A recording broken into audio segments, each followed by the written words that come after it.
स्तुती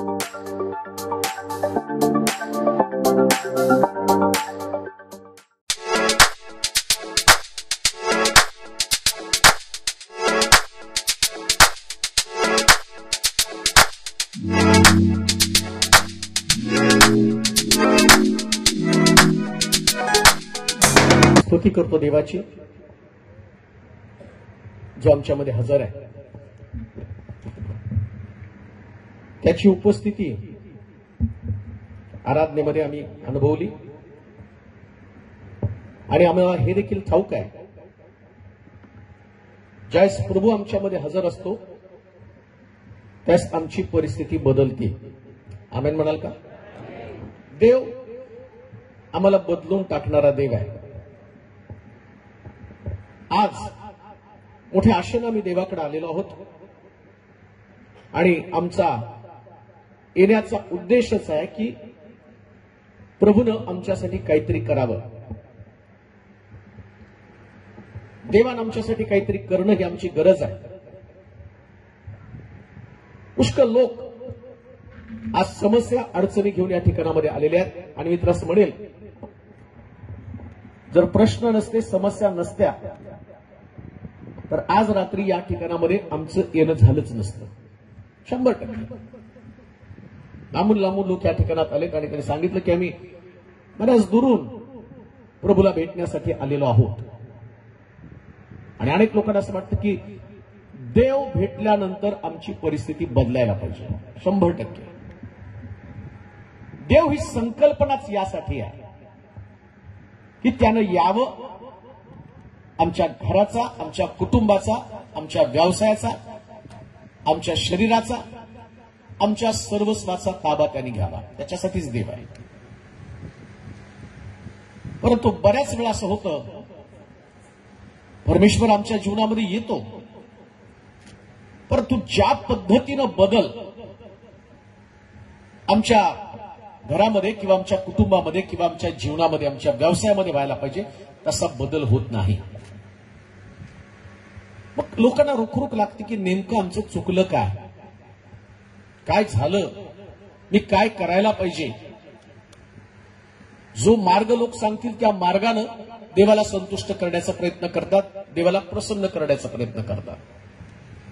परंतु बायबल एक असं पुस्तक आहे, पवित्र शास्त्र एक अशा प्रकारचं जीवनाचं पुस्तक आहे, ज्यावेळेस त्याचं एक एक पान उलगडेल तेव्हा देवाचं खरं स्वरूप आणि आमच्या संबंधानं देवाच्या असणाऱ्या जबाबदाऱ्या. एक गोष्ट ध्यानात ठेवा, या पवित्र शास्त्राला जर तुम्ही वरती पाहिलं तर त्याला असं म्हटलेलं आहे पवित्र शास्त्र, पण आतमध्ये जर तुम्ही बघितलं तर त्याच्यात म्हटले 2 करार. वर नाव पवित्र शास्त्र आहे, हे शास्त्र 2 करारानं बनलेलं आहे. मग हे नेमकं आहे तरी काय? देवाचं स्वरूप, देवाचा स्वभाव आम्हाला समजत असताना ज्या बदलाची अपेक्षा आम्ही करत आहोत आणि या बदलाला अनुभवण्यासाठीच हा जो करार आहे, करार म्हणजे 2 व्यक्तीनं जे अटी नियम शर्ती टाकल्यात त्याला पाळणं म्हणजे करार म्हटलेला आहे. देवानं नियम अटी त्या ठिकाणात दिलेल्या आहेत. जसं मी पाहतो की नोहाच्या दिवसामध्ये 40 दिवस 40 रात्र पाऊस पडला आणि पाऊस पडल्यावर देवानं पाऊस थांबवला. त्यानंतर नोहा बाहेर आला आणि देवानं इंद्रधनुच्याद्वारे त्याच्याशी करार केला, इथून पुढे मानव जातीवरती मी कधी सुद्धा अशा प्रकारचे संकट आणणार नाही आणि मनुष्यजात उद्ध्वस्त करणार नाही. तो देवाचा करार आहे. तसं हे शास्त्र एक कराराचं पुस्तक आहे. कसला करार देव आमच्याशी करत आहे? त्याच्या पुत्रानं रक्त सांडलं, त्यानंतर आम्ही पाहतो की मानव जातीसाठी सगळ्या पापाची क्षमा त्या क्रुसावरती केली आणि कराराची स्थापना झाली. म्हणजे देवानं एक भाग जो कराराचा तो पूर्ण केला. कोणता करार?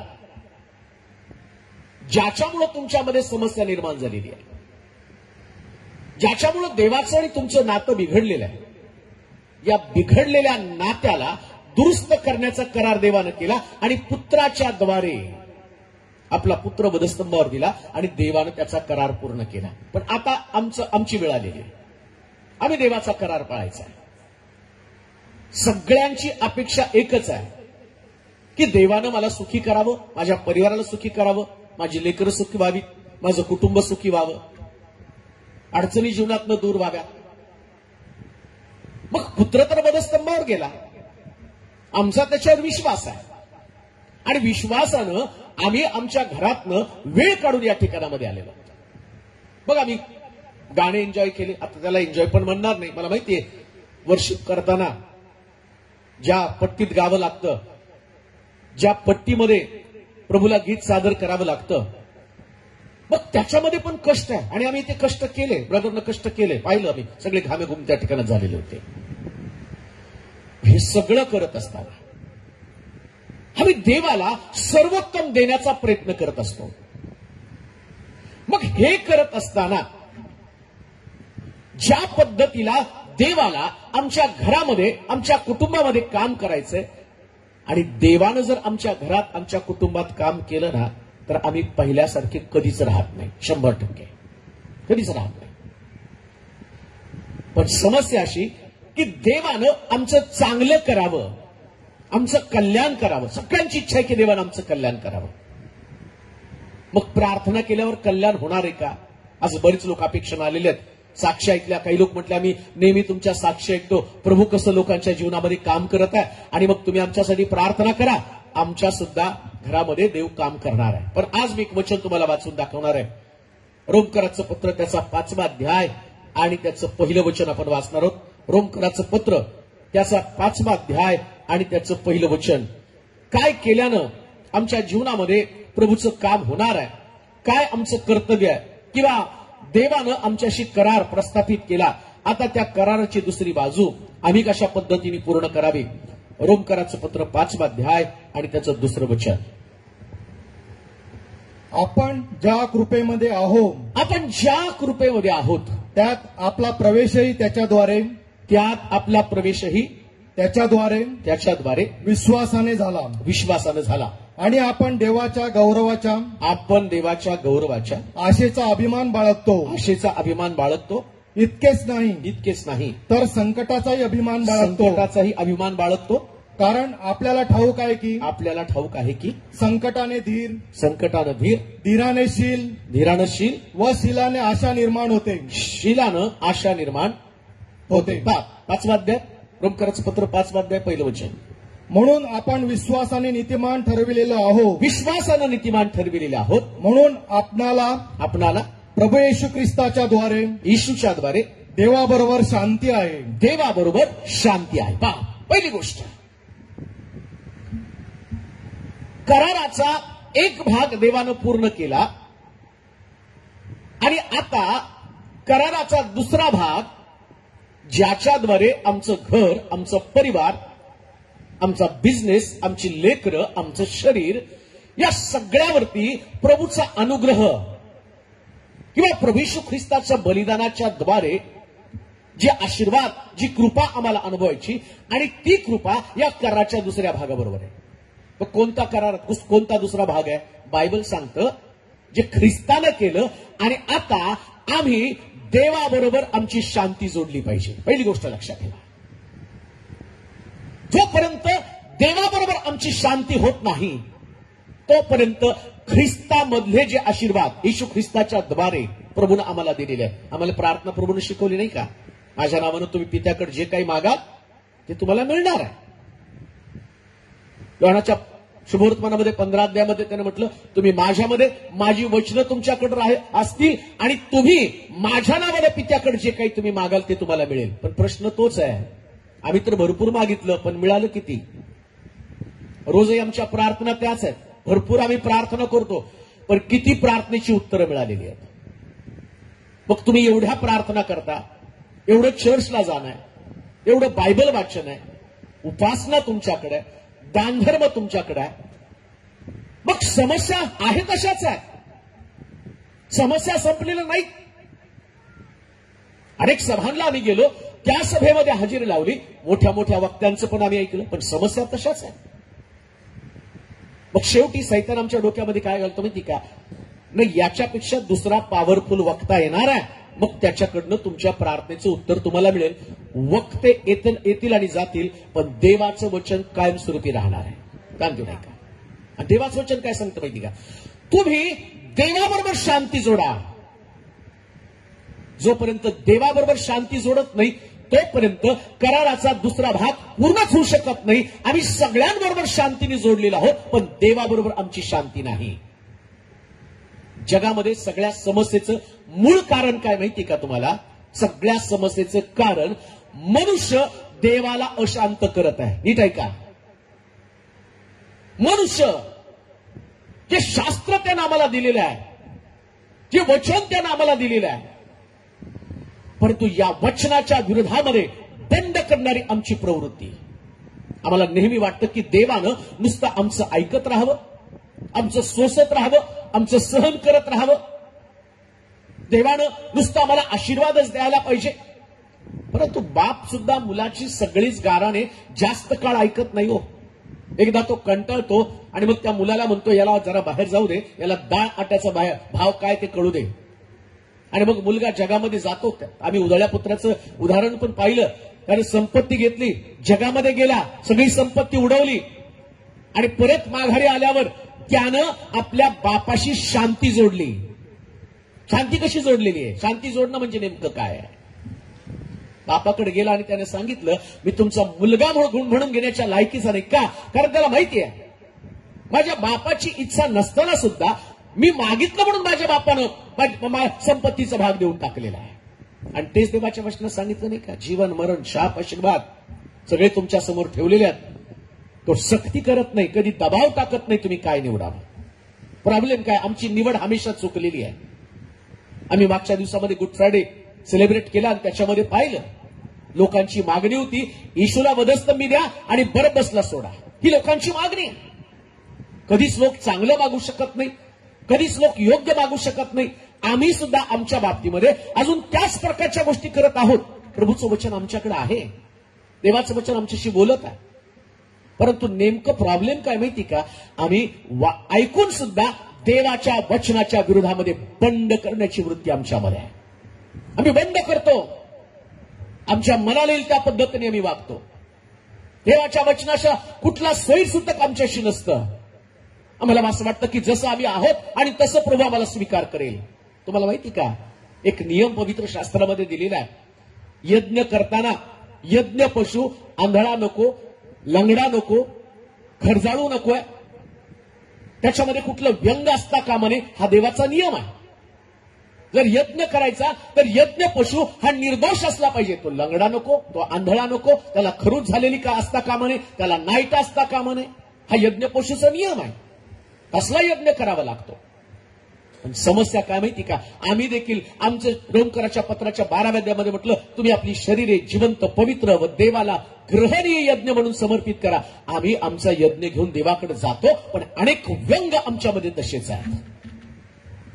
आणि हा पशु पाहिल्यावर, कसला पशु, यज्ञ करण्याचा नियम काय होता. वर्षामध्ये एकदा आम्ही पाहतो की याजकानं एक यज्ञ पशु कापायचा आणि त्याचं रक्त घेऊन परमपवित्र स्थानामध्ये जायचं. आणि समजा ते रक्त पाहिलं, देवाचा राग शांत झाला तर याजक जिवंत बाहेर येत होता, अन्यथा याजक आतमध्येच मरून पडत होता. याचा अर्थ काय, देव रागवला, देवाची माणसाबरोबर शांती झाली नाही. मग कारण काय त्याच्यामध्ये, कारण एकच आहे, यज्ञ पशु जर व्यंग असेल ना त्याच्यामध्ये, देवाला तो यज्ञ पशु पसंत पडला नाही, देवाला यज्ञ पशु आवडला नाही, तर देव रागवणार, याजक त्या ठिकाणामध्ये मरून जाणार आहे, याजक मरणार आहे. म्हणजे शांती करण्यासाठी, देवाशी सख्य करण्यासाठी पहिली गोष्ट देवाबरोबर शांती करायची, तर देवाच्या मर्जीप्रमाणे जीवन जगणं फार गरजेचं आहे. आणि आम्ही देवाची मर्जी मोडलेली आहे. कुठंतरी आम्ही देवाच्या इच्छेच्या विरोधामध्ये वागलेलो आहे. आणि आता रोमकराच्या पत्रामध्ये पौल काय सांगत आहे, देवाबरोबर शांती कर. आज रात्री मी एक उपदेश तुमच्या समोर मांडत आहे. तो उपदेश असा आहे, काय तुमची देवाबरोबर शांती आहे का, देवाबरोबर तुमची शांती आहे का. आणि देवाबरोबर शांती असल्याचं चिन्ह काय, खरंच माझी शांती देवाबरोबर आहे का. हा शांती पुष्कळ तुम्ही ऐकत आहात, पण शांती नेमकी आहे काय, किंवा शांती देवावर निर्माण तरी कशी करायची? सांगितलं देवावर शांती निर्माण करा. पण तुम्हाला माहिती का, शांती हा स्पिरिच्युअल अर्थाचा शब्द, आध्यात्मिक अर्थाचा शब्द. पण ज्यावेळेस तुम्ही जगाकडे पाहाल ना, तर शांती म्हणजे वेल्डिंग. वेल्डिंग कळतं का? 2 रॉड एकत्र आणायचे आणि त्याला तिसऱ्या व्यक्तीनं काय करायचं, तर तो वेल्डिंगचा रॉड त्याच्यावरती ठेवायचा आणि 2 विभक्त असलेले 2 रॉड यांना एकत्र आणून यांना एकत्र जोडण्याचं काम करणं म्हणजे त्याला शांती म्हटलेलं आहे. वेल्डिंगला शांती म्हटलेलं आहे. वेल्डिंग करणं म्हणजे शांती करणं. ऐका आता एकदा का वेल्डिंगला 2 रॉडला एकत्र केलं आणि त्यांचं वेल्डिंग केलं, वेल्डिंग केल्याबरोबर त्या ठिकाणामध्ये शांती प्रस्थापित झाली. म्हणजे काय माहिती का, आता इकडे देव आहे, हा देव आहे आणि हा मी आहे. मला देवातले सगळे आशीर्वाद पाहिजे, मला आनंद पाहिजे, मला बरकत पाहिजे, मला काम लागलं पाहिजे, मुलीचं लग्न व्हायला पाहिजे, लग्न झाल्यावर लेकरं व्हायला पाहिजे. पण प्रॉब्लेम काय माहिती का, इथं कुठंतरी ब्रेक झालाय. देवाचं आणि आमचं नातं कुठंतरी ब्रेक झालंय. आता या दोघांना एकत्र आणल्याशिवाय, वेल्डिंग केल्याशिवाय तर देवातले आशीर्वाद इकडे येऊ शकत नाही. कसे येणार देवाचे आशीर्वाद? वेल्डिंग तर व्हायला पाहिजे. शांती म्हणजे वेल्डिंग आहे. मग या दोघांना एकत्र आणणार कोण? देवाला तर पाप केल्यावर आवडत नाही. येशू ख्रिस्ताला आम्ही पाहतो की ज्यावेळेस तो वधस्तंभावर तो देवाला प्रश्न करतो, माझ्या देवा तू माझा त्याग का केला? आपल्या एकुलत्या एक पुत्राचा त्याग त्यानं केला, कारण जगाचं सगळं पाप त्यानं पिलं, सगळं जगाचं पाप स्वतःवरती घेतलं. आणि जिथं पाप आहे तिथं देवानं आपला एकुलता एक पुत्र सुद्धा राखून ठेवला नाही. त्याचा पण न्याय केला, त्याचा पण नाकार केला, त्याला पण विभक्त केलं, त्याला पण दूर लोटलं. जेव्हा मनुष्यामध्ये पाप असतं ना, पापामुळे मनुष्याची आणि देवाची असणारी ताटातूट घडली जाती. पण येशू ख्रिस्तानं पुन्हा एकदा दोघांना एकत्र आणलं आणि त्यांना जोडलं, वेल्डिंग केलं. वेल्डिंगचा रॉड प्रभू येशू ख्रिस्त होता. या दोघांना त्यांनी एकत्र करण्याचं काम केलं. आणि आता ख्रिस्तामधले आशीर्वाद आमच्या जीवनामध्ये सगळे आम्ही अनुभवत आहोत. त्याच्यासाठी अजून एक वचन वाचूया. मत्तयाचं सुवर्तमान 24वा अध्याय आणि त्याचं 21 वचन वाचू. जर शांती केली नाही तर काय परिणाम आमच्या जीवनात आम्ही अनुभवणार आहोत, भोगणार आहोत. मत्तयाचं सुवर्तमान त्याचा 24वा अध्याय आणि त्याचं 21 वचन. मत्तयाचं सुवर्तमान 24वा अध्याय 21 वचन. मत्तय सुवर्तमान 24वा अध्याय 21 वचन. कारण जगाच्या प्रारंभापासून आतापर्यंत आले नाही व पुढे कधी येणार नाही असे मोठे संकट त्या काळी येईल. आणि ते दिवस मत्तय 24:21. आणि ते दिवस कमी केले नसते तर कोणाही मनुष्याचा निभाव लागला नसता. आता 31 वचन वाचा. 31 वचन मत्तय 24:31. करण्याच्या महानादाबरोबर तो आपल्या दूतास पाठवील आणि ते आकाशाच्या एका सीमेपासून दुसऱ्या सीमेपर्यंत त्याच्या निवडलेल्यास चारी दिशाकडून जमा करतील. पहा, 2 गोष्टी आम्ही पाहिल्या. जगावरती असं संकट जगाच्या इतिहासात कधी आलं नव्हतं, पण जगावरती ते संकट येणार आहे. असं संकट अजूनपर्यंत जगानं अनुभवलं नाही. तुम्ही करोनाचं अनुभवलं. करोनामध्ये तुमच्या शहरात, आमच्या देशामध्ये जर बघितलं तर 5-1 लाख लोक मेलेत. जगाचा विचार केला तर त्याच्यामध्ये काही लाख लोक मेलेले आहेत. याचं कारण काय हो? बायबल सांगतं, माणसाचं देवाबरोबर बिघडलेलं नातं. देव कधीच कोणती विपत्ती माणसावर तोपर्यंत पाठवत नाही जोपर्यंत मनुष्य देवाबरोबरचे संबंध सुरळीत ठेवतो, तोपर्यंत देव पाठवत नाही. पण एकदा का माणसाचे देवाचे संबंध बिघडले तर देव काय करतो माहिती का? त्याला परत आपल्याकडे आणण्यासाठी वेगवेगळी विपत्ती पाठवतो. त्यातलं एक संकट करोना. आणि या करोनानं तुमच्या परिवारातले पुष्कळ लोक गेलेले आहेत. काही पाळक गेले, काही सेवक गेले, काहींची कुटुंब उद्ध्वस्त झाली.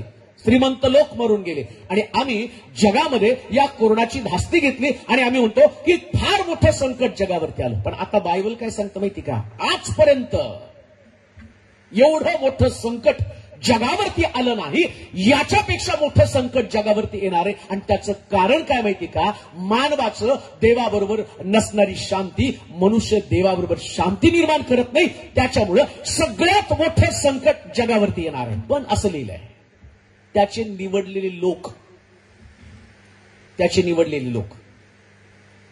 मग कोण निवडलेले लोक आहेत? आणि त्याचं उत्तर मी तुम्हाला सांगतो, ज्यांची देवाबरोबर शांती झालेले लोक, तेच लोक या संकटातनं पार जातील असं पवित्र शास्त्र सांगतं. संकटातनं पार जाण्यासाठी देवाबरोबर आमची शांती होणं गरजेचं आहे, देवाशी जोडलं जाणं गरजेचं आहे. प्रभू येशू ख्रिस्त 2000 वर्षापासून एकच गोष्ट करत आहे, तो मनुष्याला वेगवेगळ्या माध्यमातून देवाजवळ आणण्याचा प्रयत्न करत आहे. आणि आजची रात्र तुम्हाला या ठिकाणामध्ये एकत्र आणण्याचं काम आयोजकांना केलेलं आहे. या लोकांनी तुम्हाला एकत्र कशासाठी आणलं माहिती का? तुम्ही देवाच्या जवळ जावं आणि देवाला आणि तुम्हाला एकत्र आणून तुमचं वेल्डिंग करावं. का? तर तुमच्यामध्ये शांती निर्माण व्हावी. सगळ्या समस्येचं उत्तर शांती. देवाबरोबर जोपर्यंत शांती होत नाही तोपर्यंत समस्या सुटल्या जाऊ शकत नाही. याच्यासाठी देवाच्या जवळ यायला पाहिजे. देवाच्या जवळ येणं फार गरजेचं आहे. लाभून देवाचा अनुभव घेऊ नका. नुसतं येऊन प्रार्थना करून जाऊ नका. नुसतं चर्चमध्ये आपली उपस्थिती, चर्चमध्ये आपली हजेरी इथपर्यंत मर्यादित राहू नका. देवाबरोबर तुमचं नातं जोडलं जाणं गरजेचं आहे. शांती म्हणजे वेल्डिंग आहे. जसं एक रॉड दुसऱ्या रॉडला घट्ट पकडतो तेव्हा त्या रॉडला वेल्डिंग झालं असं म्हणतात. क्रॅक जाऊ नये, संबंध बिघडू नये. कोणत्याही परिस्थितीमध्ये देवाशी असणारे नातेसंबंध कोणत्या कारणाने बिघडलेत? असं कोणतं कारण आहे की प्रभूमध्ये आणि माझ्यामध्ये दुरावा निर्माण झालेला आहे? मला वाटतं माझ्यावरती विपत्ती आहे. बायबल सांगतं जगातल्या लोकांनी शांती न स्वीकारल्या कारणानं, प्रभूशी शांती न जोडल्या कारणानं जगावरती मोठं संकट येणार आहे. मग तुमच्या घरामध्ये आलेलं संकट याचं कारण एकच आहे, तुमची देवाबरोबर शांती नाही. देवाबरोबर तुमची शांती नाही. देवाला तुम्ही ओळखलं नाही. शांती नाही म्हणजे तुम्ही देवाच्या जवळ आलेली नाहीत. एक गोष्ट ध्यानात ठेवा, देवाच्या जवळ आल्याशिवाय देव काय ते तुम्हाला समजणार नाही. लांबून नाही तुम्हाला देव कळणार. आज सकाळी बायबल स्टडीला असता तर तुम्हाला कळलं असतं कोण देवाच्या जवळ आहे, कोणी देवाला ओळखलं, देवाची ओळख कोणाला झालेली आहे. आता त्या विषयावर मला जायचं नाही, पण माझा मुख्य विषय तोच आहे. देवाच्या जवळ आल्याशिवाय शांती तुम्हाला कधीच मिळणार नाही. देवाशी तुमची शांती होणार नाही. प्रभूला जर तुम्हाला जवळून पाहायचं तर त्याच्या जवळ जाणं आणि त्याच्या चांगुलपणाचा अनुभव घेणं फार गरजेचं आहे. अजून एक वचन वाचा म्हणजे तुम्हाला समजेल. इयोबाचं पुस्तक आणि त्याचा 22वा अध्याय आणि त्याचं 21 वचन. इयोबाचं पुस्तक 22वा अध्याय आणि त्याचं 21 वचन. त्यानंतर आपण मुख्य भागाकडे जाणार आहोत. इयोबाचं पुस्तक 22वा अध्याय आणि त्याचं 21 वचन. इयोब 22:21. त्यांच्याशी सौख्य कर, त्याच्याशी सख्य कर आणि शांती जोड, आणि शांती जोड, अशाने तुझे कल्याण होईल. मी सुरुवातीलाच तुम्हाला सांगितलं, सगळ्याला वाटतं माझं कल्याण व्हायला पाहिजे. आणि मला माहिती की आज जे तुम्ही इथं आलेला आहात ना, तुम्ही काही स्वच्छ हेतूने नाही आलेला आहे. नाही चला काहीतरी देवाचं ऐकायला पाहिजे, नाही चला तुम्ही मला ओळखत नाही, मी तुम्हाला ओळखत नाही, मग तुम्ही मला काय बघायला पण नाही आले. आणि बघायला यायला काय मी फिल्म स्टार पण नाहीये. मग तुम्ही आला कशासाठी या ठिकाणामध्ये? कारण काय तुमचं येण्याचं? त्याचं कारण एकच आहे, तुम्हाला वाटतं कुठेतरी आमची बिघडलेली परिस्थिती ती दुरुस्त व्हायला पाहिजे, आमचं घर दुरुस्त व्हायला पाहिजे, आमचं कुटुंब दुरुस्त व्हायला पाहिजे. पुष्कळ लोक अजूनही मला प्रार्थना करून सांगतायत ते पती पत्नीमध्ये संघर्ष, घटस्फोटापर्यंत प्रकरण आलेली आहे. 15-15 वर्ष झालं लग्न करून लेकरं नाहीये, काहींच्या नोकऱ्या गेलेल्या, काहींची लग्न जमत नाही, काहींच्या व्यवसायामध्ये आपत्ती आहे. तुमच्या मुंबईच्याच एका व्यक्तीने मला फोन केला, कारण सांगितलं की 4 मोठे मोठे माझे टॉवर्स आहेत, परंतु आता अशी परिस्थिती झाली ते कॉर्पोरेशनचे लोक आले आणि माझे टॉवर त्यांनी तोडून गेले आणि आता माझा करोडो रुपयाचं नुकसान झालं. ते टॉवरमध्ये राहणारे लोक माझ्याकडे आले, आता मला सुसाईड करण्यासाठी दुसरा पर्यायाने मला सुसाईडच करावा लागणार आहे. प्रश्न तुमच्याकडे आहेत, 100% आहे. आणि इथं बसलेला प्रत्येक व्यक्तीकडे ही समस्या आहे. तुमची समस्या मोठी आहे. आणि तुम्हाला वाटतं की कोणीतरी आमच्यासाठी प्रार्थना करावी, कोणीतरी आमच्यासाठी रदबदली करावी आणि कुठून तरी प्रश्नाचं उत्तर आम्हाला मिळावं. पण तुमच्या प्रश्नाचं उत्तर कोणत्या वक्त्याकडनं मिळणार नाही, पण 100% या बायबलमधनं तुम्हाला ते मिळणार आहे. 100% यातून तुम्हाला मिळणार आहे. हेच तुमच्या प्रश्नाचं उत्तर आहे. आणि त्या प्रश्नाचं उत्तर त्याच्याशी सख्य कर. कोणाशी सख्य कर? देवाशी सख्य कर. सख्य करणं म्हणजे कळतं का? मैत्री करणं. सख्य, दुसरा शब्द मराठीमधला शब्द सख्यापासून सख्य आलं. सखा म्हणजे मित्र. मैत्री देवाशी केल्याशिवाय तुमचं कल्याणच होऊ शकत नाही ना. आम्हाला तर वाटतं देवानं कल्याण करावं, आम्हाला वाटतं देवानं आमच्या परिवाराची बांधणी करावी, आम्हाला वाटतं आम्हाला नोकरी लागावी, आम्हाला वाटतं आमची संकटच दूर व्हावी, आम्हाला वाटतं आमच्या जीवनातली कमतरता दूर व्हावी. असं लिहिलंय पवित्र शास्त्रामध्ये. अब्राम देवाचा मित्र होता. अब्रामाबरोबर देवानं मैत्री केली. परिणाम काय झाला? ज्या दिवशी देवानं अब्रामाला आवाज दिला आणि त्याला म्हटलं मी सांगतो तिकडं निघ, ना त्याला तो देव माहिती होता. वास्तविक पाहता तो मूर्त्या बनवणारा व्यक्ती होता, मूर्तिकार होता. पण पहिल्यांदा देवाची वाणी त्यांनी ऐकली. देवाची वाणी ऐकल्याबरोबर आणि तो निघाला देवाच्या दिशेनं, परमेश्वराच्या दिशेनं निघाला. मैत्री झाली दोघांची. तो थांब म्हटल्यावर थांबत होता, जा म्हटलं की जात होता, सांगितलेलं त्या दिशेनं तो निघालेला होता. परिणाम काय झाला? देवाशी मैत्री केल्या कारणानं पवित्र शास्त्रात असं लिहिलं, मूर्त्या करणारा अब्राम परंतु जाता जाता सोनं रूप यानं संपन्न झाला, असं पवित्र शास्त्रात लिहिलं. देवाशी मैत्री केल्याबरोबर आमची परिस्थिती बदलते. आज रात्री मी पहिला प्रश्न तुम्हाला हाच विचारेन, काय देवाबरोबर तुमची मैत्री आहे का? कोणाबरोबर तुमची मैत्री आहे? बायबल सांगतं जगाशी मैत्री हे देवाबरोबर तर वैरच आहे. एकीकडे तुम्ही जगाशी मैत्री केली, जगाच्या गोष्टीमध्ये भुललेले आहात, जगाच्या गोष्टीमध्ये तुम्ही अडकून पडलेले आहात.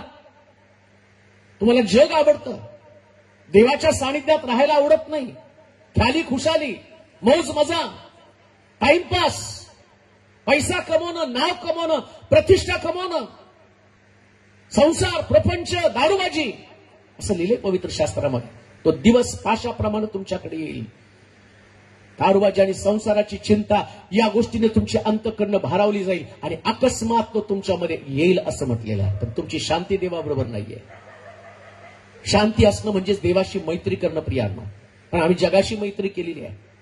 आम्हाला देवाचं वचन नाही आवडत, आम्हाला चर्च नाही आवडत, आम्हाला आराधना नाही आवडत, आम्हाला प्रार्थना नाही आवडत, आम्हाला देवाचं ऐकायला नाही आवडत, आम्हाला टीव्ही सिरियलमध्ये बसून ते ऍक्टर आणि ऍक्ट्रेस त्यांचं ऐकायला आवडतं, आम्हाला मोबाईल समोर बसून मोबाईल मधल्या गोष्टी ऐकायला आवडतात. मग तुमची कोणी सांगितलं तुमची देवाबरोबर शांती आहे? ज्याची देवाबरोबर मैत्री आहे तो देवाशी बोलत असतो प्रियांनो.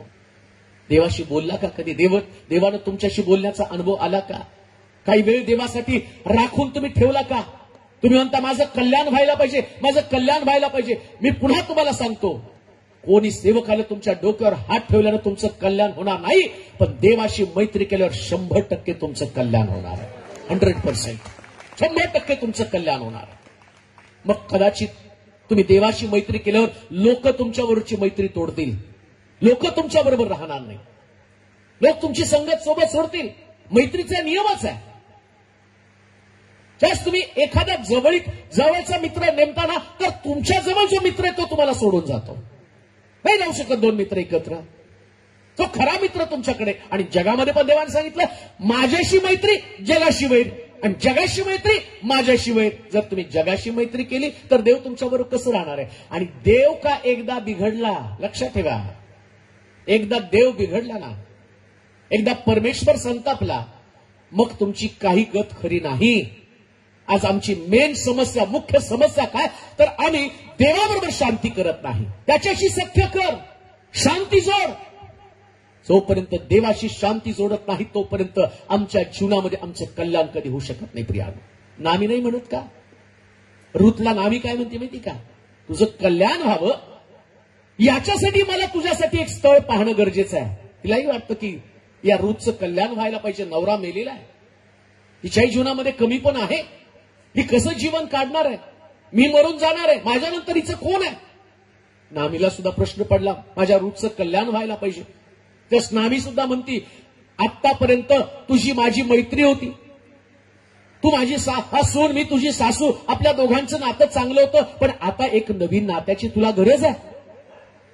जो तुझा जवळचा असेल, तुझी काळजी घेणार असेल, तुझ्यावर प्रेम करणार असेल, ज्याच्या असण्यानं तुला आनंद होईल, जो तुझ्या डोळ्यातली अश्रू पुसेल, माझ्यानंतर जो तुझा सांभाळ करेल, असा कोणीतरी एक व्यक्ती पाहिजे. आणि ती काय म्हणते माहिती का, ही सासू आजपर्यंत अशी कोणती सासू म्हणणार नाही सुनेला, बाबा ज्याच्या खळ्यामध्ये नाहन माखन कर आणि जाऊन त्याच्या पांघरुणामध्ये आणि स्वतः लपून राहा आणि बाबा सकाळी उठल्यावर त्याला आपली हकीकत कथन कर. कोणती सासू सुनेला सांगेल असो, पण या आध्यात्मिक जीवनामध्ये असणारं गाभा आणि त्याच्यातला खोल अर्थ तुम्हाला समजून घेणं गरजेचं आहे. आणि आम्ही पाहतो ही रूत जी आहे ती बाबाजाच्या आता पांघरुणामध्ये गेली असं लिहिलेलं आहे. बाबाजाचं पांघरुण असं लिहिलंय, येशू ख्रिस्ताचा जन्म, त्याच्यामध्ये नामी, रूत, बाबाज हे सगळेजण आहे. बाबाजाच्या कुळातनंच आम्ही पाहतो दावीद वगैरे सगळे पुढे आलेले आहेत आणि येशू त्यांच्यामधनं आलेला आहे. येशूचा जन्मच त्यांच्यामधनं झालेला आहे. मग या नामीला सांगायचं काय होतं, या रूतला, तुला शांती कोणाबरोबर करायची? शांती पहा, लग्न करणं म्हणजे शांती करणं आहे, दुसरं काही नाही. लग्न करणं म्हणजे शांती करणं आहे. आणि म्हणतो बरेच लोक म्हणतात घटस्फोट झाला, माझं मन आता शांत झालेलं. आणि पुष्कळ बहिणी, पुष्कळ भाऊ या दिवसामध्ये ज्या त्यांचं संबंध बिघडले जातात ते अस्वस्थ आहे. मग का त्यांचे संबंध बिघडले, का शांती झाली? कुठंतरी त्यांच्यामध्ये वादविवाद निर्माण झाले आणि दोघांनी पण एकमेकापासून विभक्त करण्याचं ठरवलेलं आहे. ख्रिस्त वधूला पण त्यानं, मंडळीला पण त्यानं वधूच म्हटली, ख्रिस्ताची वधू आहे मंडळी. मग काही तत्व, काही सिद्धांत, एकमेकाची मतं ज्या चुकतात ना, मतं पटत नाही, शांती तुटली जाती, नातेसंबंध बिघडले जातात. रूतच्या बाबतीमध्ये नामीचा निर्णय पक्का, काय, तुझा संबंध बाबाजाबरोबर आला पाहिजे. आणि बाबाज या शब्दाचा अर्थ आहे चपळ. बाबाज म्हणजे चपळ. आणि मला असं वाटतं की ख्रिस्तासारखं चपळ जगात दुसरं कोणी नाहीच आहे. अनेक जण आले, कबरेत गेले, ते कबरेतनं बाहेर कधी आले नाही. येशू ख्रिस्त एवढा चपळ होता, 3 दिवसात तो बाहेर आला आणि त्यांनी दाखवून दिलं, जगात सगळ्यात मोठा देव मीच आहे. मग त्याचं पांघरून तुम्हाला घ्यावं लागतं. जिथं ख्रिस्त निजला, जिथं ख्रिस्त बसला, शांती करणं म्हणजे नातेसंबंध जोडणं, एकमेकाच्या जवळ येणं. नामीनं रूतला बाबाजाच्या जवळ वेल्डिंगसाठी पाठवलं. शांती कर का? कारण तुझं वतन सोडून घेण्याचा अधिकार त्याला आहे.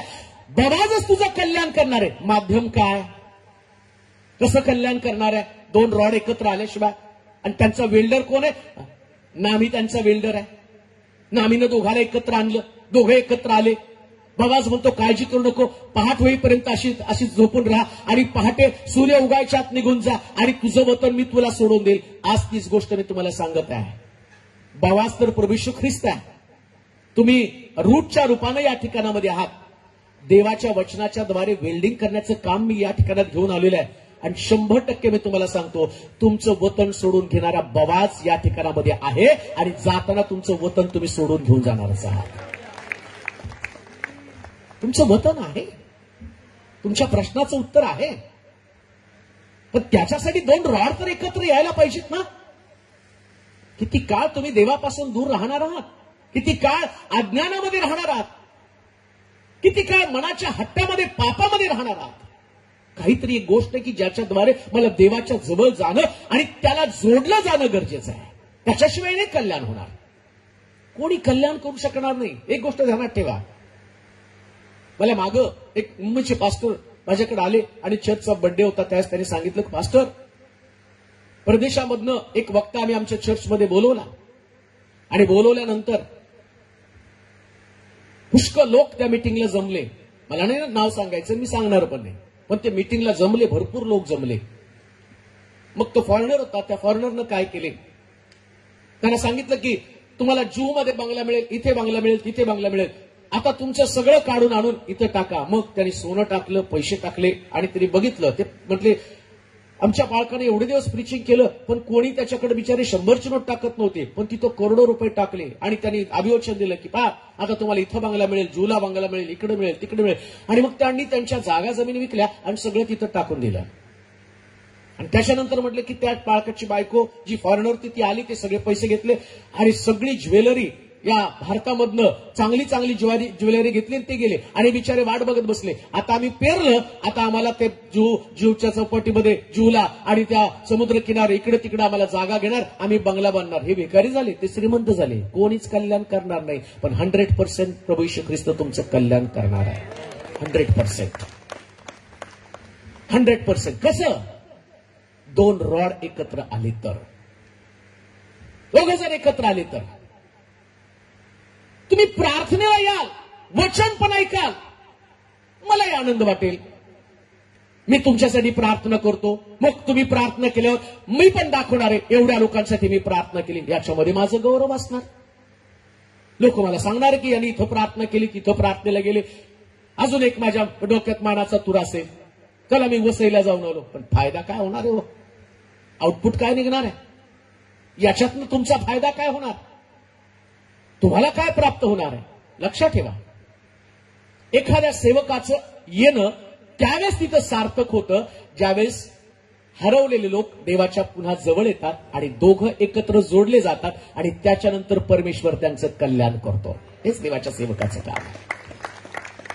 हेच देवाच्या सेवकाचं काम आहे. देवाच्या जवळ येणं गरजेचं आहे. शांती तोपर्यंत जोडली जात नाही जोपर्यंत तुम्ही देवाच्या जवळ येत नाही, आणि देवाच्या जवळ येत नाही तोपर्यंत तुमचं कल्याणच होऊ शकत नाही. अजिबात होणार नाही तुमचं कल्याण. मनातनं काढून टाका ते. कोणती गोष्ट तुम्ही डोक्यामध्ये घेऊन बसलाय? कोणत्या दिवसाची तुम्ही वाट पाहत आहात? कोणत्या वेळेची तुम्ही वाट पाहत आहात? तुम्हाला वाटतं आज नाही, या वर्षी नाही, पुढच्या वर्षी नाही, ही मीटिंग नाही, नंतरच्या मीटिंगमध्ये. आता काही लोकांना असं वाटत असेल याच्यानंतर बिजेंदर सिंगची सभा, मग त्या मीटिंगमध्ये माझं कल्याण होईल. का देऊ नाही का? सेवक सेवकाच्या जागी देव त्याला वापरून घेतो. पण देवाशी जोडलं गेलं तर 100% तुमचे आशीर्वाद कोणीच अडवू शकणार नाही. कोणीच नाही. येईल देवाचे सेवक करतील ते प्रार्थना, देव त्यांचा वापर करून घेतो. देव गाढवाचा सुद्धा वापर करतो. तो वापर देवाचा.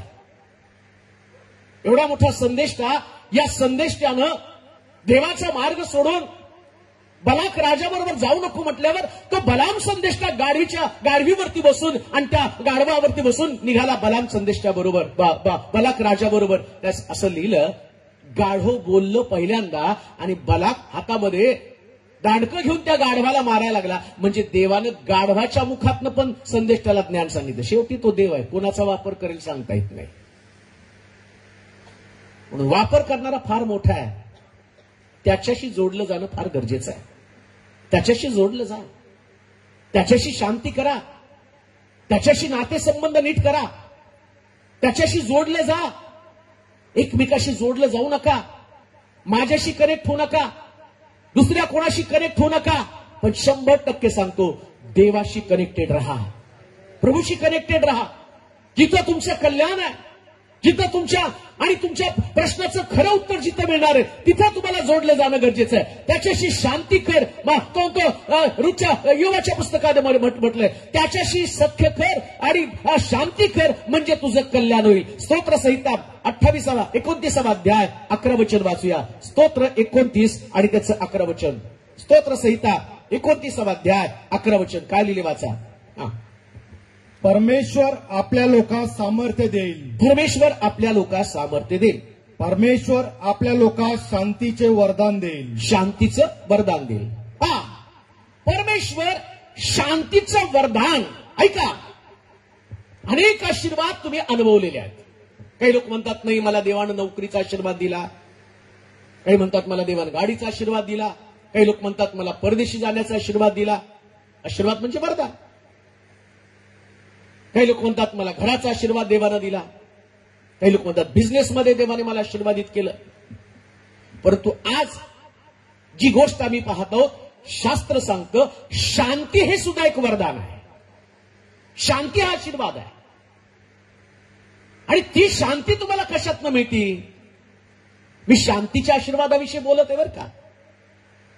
आणि त्या शांतीच्या आशीर्वादामध्ये काय पॉवर आहे, काय ताकद आहे, काय सामर्थ्य आहे, हे ज्या दिवशी तुम्हाला समजून येईल ना, तुम्ही देवाकडे धावत पळत याल, पश्चाताप कराल, रडाल आणि म्हणाल, प्रभूजी माझं तुझ्याबरोबरचं नातं परत मला नीट करायचंय. ही ताकद आहे शांतीमध्ये. देवाशी शांती केली, देवाशी जर जोडले गेला ना, तर ते पावर, ते सामर्थ्य, असं म्हटलं, मी शांतीचं वरदान, शांतीचं वरदान, आशीर्वाद, तो शांतीचा आशीर्वाद. आणि तुम्ही बघा, काही लोकांकडे खायला अन्न नसतं, पण एवढे पीसफुल असतात ना, एवढे शांती त्यांच्यामध्ये असते ना, ज्यांच्याकडे करोडो रुपये असतात त्यांना झोप येत नाही, पण रिकामी पोटी पण झोपणारे लोक तुम्हाला सापडतात. याचं कारण काय? प्रभूची शांती त्यांच्यामध्ये आहे. पैशाला नाही शांती येत.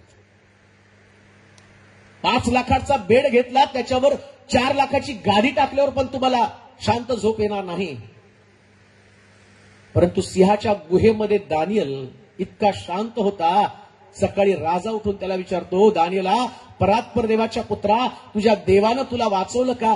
काय त्याच्या अंतःकरणात शांती होती. तो आतून आवाज देतो, राजानं त्याला गुहेमध्ये टाकलं, त्याच्या सही शिक्क्यानं त्याला आतमध्ये टाकलं. आतून आवाज देतो, महाराज चिरायू असा, ज्या देवानं ज्या सिंहाच्या गुहेमध्ये मला टाकलं, त्या देवानं माझी सुटका सिंहाच्या गुहेतनं केलेली. ही शांती त्या व्यक्तीकडे आहे.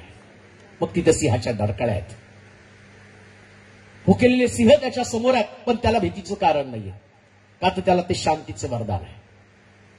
ज्याच्याकडं जो देवाशी जोडलेला आहे, कोराच्या पुत्रासारखं वेदीच्या शृंगाला पकडून तो काय म्हणतो, यास्त पृथ्वी उलती पालती झाली, सागराच्या उचंबळ्यानं पर्वत हल्ले तरी आम्ही भिणार नाही. का? कारण त्यानं वेदीच्या शृंगाला म्हणजे देवाला पकडलेला आहे. त्यांना ठाऊक आहे, परिस्थिती येईल आणि जाईल, आढळ राहील तो फक्त माझा प्रभू, फक्त देवच आढळ राहणार. देवाच्या लोकांना जर शांतीचं वरदान मिळालं, तुम्ही अनेक आशीर्वाद देवाकडे मागत आहात, तुमची मागणी देवाकडे, चांगला जीवनसाथी दे, चांगली नोकरी दे. बरेच लोक प्रार्थना करतात, साहेब माझ्यासाठी प्रार्थना करा, मला चांगली बायको मिळावी, मला चांगला नवरा मिळावा. मला एक पोरगी सारखी फोन करायची आणि सांगायची, पास्टर प्रार्थना करा, माझं लग्न होत नाही. मग प्रार्थना केली, पास्टर नवरा आला, बघून गेला, त्याने मला नापसंत केलं, मी आता मरून जाणार आहे. थांब म्हटलं, लग्न झाल्यावर पण हाच गायलक असणार आहे. आता झालं नाही म्हणून रडती, आणि झाल्यावर पण तू रडणार आहे. मग ती घर सोडून गेली. मग तिच्या घरच्यांनी मला फोन केला, बघा पोरगी निघून गेली, प्रार्थना करा. प्रार्थना केला, परत ती आली. मग एक मुलगा आला आणि तो मुलाने तिला पसंत केलं, आणि मग ती खुश झाली की पास्टर माझं लग्न ठरत आहे, आता माझी बैठक होणार आहे.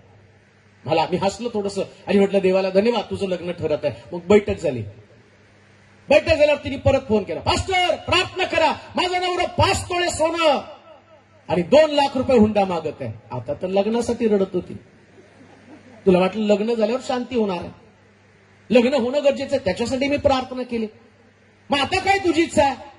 नाही, आता त्याने सोनं घेऊन ये म्हणून प्रार्थना. बघा, त्यांना देव इतकं कॅज्युअल वाटतं ना, एटीएम कार्ड घातलं की काढले पैसे, घातलं की काढले पैसे, मशीनमध्ये घातलं, टप टप टप टप दाबलं, जसं पाळकाचा नंबर टप टप टप टप टप केलं, आज प्रार्थना करा. आणि आम्ही म्हणतो त्याचं, मी म्हटलं आता हे माझ्या हातामध्ये नाही, तू मागितलंय ना, देवाची वाट पाहून जर आदामासारखी शांत झोपली असती ना, देवाशी शांती केली असती, तर देवानं सर्वोत्तम ते तुला दिलं असतं. आता जे तू मागत आहे हे तुझ्या मनचं मागत आहे. प्रभू त्याच्या समयामध्ये सगळ्या गोष्टी करत असतो. आमेन म्हणाल का? हे शांती टिकून ठेवा, शांती टिकून ठेवा.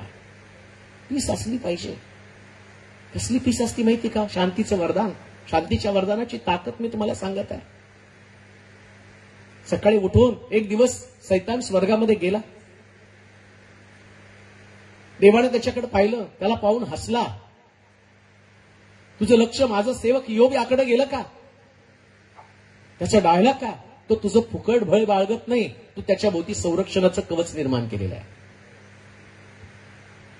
ज्या दिवशी तुम्ही प्रभूमध्ये येताना, प्रभू विशेष प्रकारचं संरक्षणाचं कवच तुमच्या भोवती निर्माण करतो आणि त्याच्यामुळे तुम्ही सुरक्षित असता. त्या सैतान काय म्हणतो माहिती का? तू त्याचं कवच काढून टाक, पहा तो कसा तुझ्या तोंडावरती अव्हेर करेल, तुझा नाकार करेल. मी शांतीच्या वरदानाविषयी तुम्हाला सांगत आहे. आणि ती पीस, प्रभूची शांती, ख्रिस्ताशी जोडलं जाणं, देवाशी जोडलं जाणं किती महत्वाचं आहे, त्याच्या संबंधाने मी तुम्हाला बोलत आहे. फुकट नाही भय बाळगत, सगळं काही त्याचं आशीर्वादित करून ठेवलेलं आहे. लेकरं चांगली आहेत, संपत्ती घरामध्ये आहेत, उंट गाढवं आहेत, प्रार्थनेचं जीवन जगतोय, सकाळी उठल्यावर योग प्रार्थना करतो, रात्री झोपताना प्रार्थना करतो, पहाटे उठून आपल्या लेकरांसाठी प्रार्थना करतो. त्याचं कारण काय? हे सगळं त्याला तू दिलंय म्हणून. पण योबाची शांती ना त्याच्या लेकरांमध्ये होती ना त्याच्या संपत्तीमध्ये होती. योग देवाशी जोडलेला होता प्रियांनो. त्याच्यात ना अवलंबून नव्हतं की ठीक आहे, देवानं माझी लेकरं चांगली दिली, चांगला नवरा दिला, चांगली पत्नी दिली, चांगली सासू दिली, चांगली सून दिली. बऱ्याच लोकांचं त्याच्यावर शांती टिकून आहे. नाही हो, सून आल्यापासून घरामध्ये आमच्या प्रार्थनाच बंद झाल्या. का? सिंहाच्या गुहेमध्ये दानिएल प्रार्थना करत होता, माशाच्या पोटामध्ये योना प्रार्थना करतो. योनाच्या पुस्तकामध्ये बघा, त्यानं माशाच्या पोटातनं केलेली प्रार्थना, टायटल आहे, हेडिंग आहे, तुम्ही वाचली का नाही माहित नाही, पण त्याच्यात लिहिलं माशाच्या पोटामध्ये योनानं केलेली प्रार्थना. योना माशाच्या पोटात करतो, प्रभू येशू ख्रिस्त वधस्तंभावर प्रार्थना करतो. शद्रक मेशक अबेदनगो भट्टीमध्ये 3 टाकले, 4 जण दिसतात, 1 जण देवाचा पुत्र आहे. आणि वचनात लिहिले 2 किंवा 3 माझ्या नावाने एकत्र जमतील तर मी त्यांच्यामध्ये. मग हे 3 जण आतमध्ये 100% ते प्रार्थना करत होते म्हणून तिथं येशू ख्रिस्त देवाचा पुत्र तो तिथं हजर आहे. मग ते सिंहाच्या ते भट्टीमध्ये प्रार्थना करतात. मग तुम्ही म्हणता नाही माझं लग्न झालं, माझी सून आल्यापासून मी प्रार्थना करत नाही, आणि मग मुलगी म्हणती नाही घर चांगलं मिळालं नाही, सासू त्रास देते म्हणून प्रार्थना करत नाही. अहो, तुमची शांती परिस्थितीनुसार बदलली, पण प्रभूमध्ये जे टिकून आहे, ज्यांना शांतीचं वरदान आहे, त्यांच्यापासून सगळं काढून घेतलं तरी त्यांची शांती कधीच ढळत नाही. कधीच नाही ढळत, कधीच नाही ढळत, कधीच नाही ढळत. म्हणून आम्ही पाहतो कोणीतरी येऊन सांगितलं, योबा तुझे सगळे उंट गाढवी गारद्याने घेऊन गेलेले आहेत. काय शांती होती. देवानं दिलं, देवानं नेलं, धन्य त्याचं नाव. त्याला पीस म्हटलेलं आहे. हे शांतीचं वरदान आहे. जे तुमच्याकडे आहे ते प्रभूचं आहे. ठेवलं, काढून घेतलं तरी प्रभूला गौरव देणं म्हणजे तुमच्यात शांती आहे. आणि त्याच्यामध्ये पावर आहे बरं का, त्याच्यामध्ये ताकद आहे. हे शांतीचं वरदान देवाशी जोडलं जाण्यासंबंधानं. शांती म्हणजे देवाशी जोडलं जाणं. तो वस्तूशी नाही जोडला गेला, उंटाशी, गाढवांशी, त्याच्या गाड्यांशी, घोड्यांशी, याच्याशी नाही जोडला, संपत्तीशी नाही जोडला. तो संपत्तीमुळे तुमची शांती गेली, नोकरीमुळे तुमची शांती गेली, परिवारातल्या सदस्यामुळे तुमची शांती गेली, कामाच्या ठिकाणामध्ये होत असलेली गडबड, तुमची नातवंड, तुमची लेकरं, तुमचा नवरा, तुमची पत्नी, तुमचा भाऊ, तुमची बहीण, कोणामुळे तुमची शांती गेली? कोणाला तुम्ही जोडलेले आहात? कशामुळे तुम्ही दुःखी आहात? बऱ्याच वेळा लोकांना असं वाटतं की नाही, देवाचे लोक आहेत म्हणजे देवाच्या लोकांकडे सगळंच भरपूर असायला पाहिजे. आणि थोडंसं काही गेलं की आम्ही देवाला प्रश्न करतो, देवा तू कुठेस? योवानं तो नाही प्रश्न केला, देवा तू कुठेस? कोणीतरी वार्ता घेऊन आलं, त्याची मी तुम्हाला आत्ताच फॅमिली विषयी सांगितलं. योवाची बायको तर त्याला म्हणायला लागली, मरून जा ना, देवाला नावं ठेव, सत्व सोड आणि मरून जा. तिला सुद्धा तो जिवंत 2 वर्ष खापर घेत होता, अंग खाजवत होता, अंगाला राख लावून राखेमध्ये बसवत होता. त्या बायकोला किती त्रास होत असेल. शेवटी ती काय म्हटली? मरून जा, देवाला दोष देऊन मरून जा ना. त्यांनी त्याच्या बायकोची तक्रार कुठं केली? कुठंच तक्रार तुम्हाला दिसत नाही पवित्र शास्त्रामध्ये. हे पीस आहे, देवाशी जोडलं जाणं आहे, देवाशी जोडलं जाणं आहे. जो देवाशी जोडला गेलेला आहे ना, तो कोणाच्या शब्दानं कधी घायल होत नाही. आमीन म्हणाल का? कोणाच्या शब्दाने नाही, कोणाच्या शब्दाने नाही. शांती तुमच्यामध्ये, देवाशी जोडले गेलेले आहात. परिस्थिती कशी का असू द्या, कशी पण असू द्या, शांती एक वरदान आहे, ते टिकवून ठेवा. काय तुमची परीक्षा व्हायची ती होऊ द्या, किती अडचणीत सापडू द्या. सगळ्याचा निर्माण करता फक्त प्रभूच आहे. अजून एक गोष्ट मी तुम्हाला सांगतो. बरेच लोक काही झालं की सैतानाला दोष देऊन मोकळे होतात, त्या सैतानाला गौरव देण्याचा प्रयत्न करतात. लेकरू आजारी पडलं, सैतानानं पाडलं. नोकरी गेली, कुणी घालवली? डोकं दुखलं, कुणी दुखवलं? ऍसिडिटीचं खाल्लं कोण बाबा? तेलकट तुपट कोण खाल्लं? कामाच्या ठिकाणी बॉसला उलट कोण बोललं?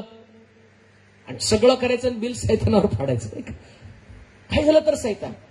पण मी तुम्हाला का सांगतो माहिती का, शास्त्रात तर असं लिहिलंय, देवाच्या परवानगीशिवाय सैतान तुमच्यात संकट आणू शकत नाही. आमेन म्हणाल का? मग कशाला त्याच्याविषयी बोलता? शांती टिकवून ठेवा. योबाची शांती आहे असं लिहिलंय स्पष्ट तिथं. सैतान स्वर्गात गेला आणि देवाला म्हटला, तो तुझं फुकट भय बाळगत नाही, त्याची परीक्षा कर. आणि इकडं परीक्षेला सुरुवात झाली. इथं परीक्षेला सुरुवात झाली. आणि या प्रत्येक परीक्षेमध्ये शांती टिकवून ठेवण्याचं त्याचं माध्यम कोणतं होतं? तो होतं, या कोणत्याच गोष्टीवरती माझा अधिकार नाहीच आहे, हे माझं नाहीच आहे. लेकरं पण मला देवानं दिली, संपत्ती पण देवानं मला दिली, आरोग्य पण देवानं मला दिलं, माझ्या घरातली प्रत्येक वस्तू देवाची. मग त्याचे लोक येऊन त्याला विचारायला लागले, त्यास तो काय म्हणत होता? उत्तर त्याचं क्लिअर होतं, देवानं दिलं, देवानं दिलं, धन्य त्याचं नाव. शांती टिकवून ठेवायची, देवाशी जोडलं जायचं, तर सगळ्याचं क्रेडिट देवाला द्या. आता तुमच्यासमोर दोन पर्याय आहेत. एक पर्याय तुम्ही काय म्हणाल? बरेच लोक कोण नवरा मेला किंवा बायको मेली की लगेच जाऊन म्हणतात, तिथं कब्रस्तान मधले डायलॉग ऐका ना. नाही, देवानं नव्हतं एवढ्या तरुण वयात मारायला पाहिजे.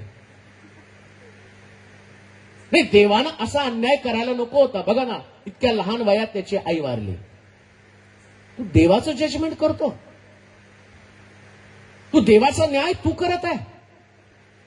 योबानं देवाचा न्याय केला नाही, त्यानं स्वतःचा न्याय केला. तो म्हटलं, देवानं दिलं, देवानं नेलं, धन्य त्याचं नाव. आम्ही कोण आहोत देवाच्या विरोधामध्ये जाऊन देवाला प्रश्न करणारे? पुन्हा मी तुम्हाला सांगतो, देव कधी चुकत नाही म्हणून तो देव आहे. तो कधी चुकत नाही. तो का देव आहे? तो मानव नाहीये. मनुष्याकडनं चुका होतात, पण देवामध्ये कुठल्या चुका नसतात. देव कधीच चुकत नाही प्रियांनो.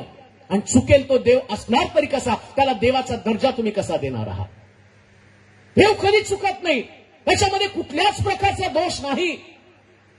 पण देवाला प्रत्येक व्यक्तीचं जीवन तपासण्याचा अधिकार आहे. दुसऱ्या भाषेमध्ये मी तुम्हाला सांगतो, तुम्ही लोक कुठेतरी कंपनीत कामाला असाल, एक जॉब, एक प्रोडक्ट तुम्ही बनवता. मग ज्यानं ते प्रोडक्टचा जो मुख्य मालक आहे ना, तो मालक असं नाही करत की चला आणि ते आता प्रोडक्शन चालू आहे, आणि मग तो नाही म्हणत की ठीक आहे तुम्ही करता ते प्रोडक्शन करत राहा. तो येतो आणि तपासतो ना. तपासतो का नाही? प्रोडक्शन मॅनेजर असतो, त्याला नेमतो. कधी कधी मालक स्वतः येतो आणि बघतो, आणि तो म्हणतो याच्यात डिफेक्ट आहे, हा फॉल्टी आहे, बनवलाय तो. त्याला पण मार्केटमध्ये जाण्याचा अधिकार आहे.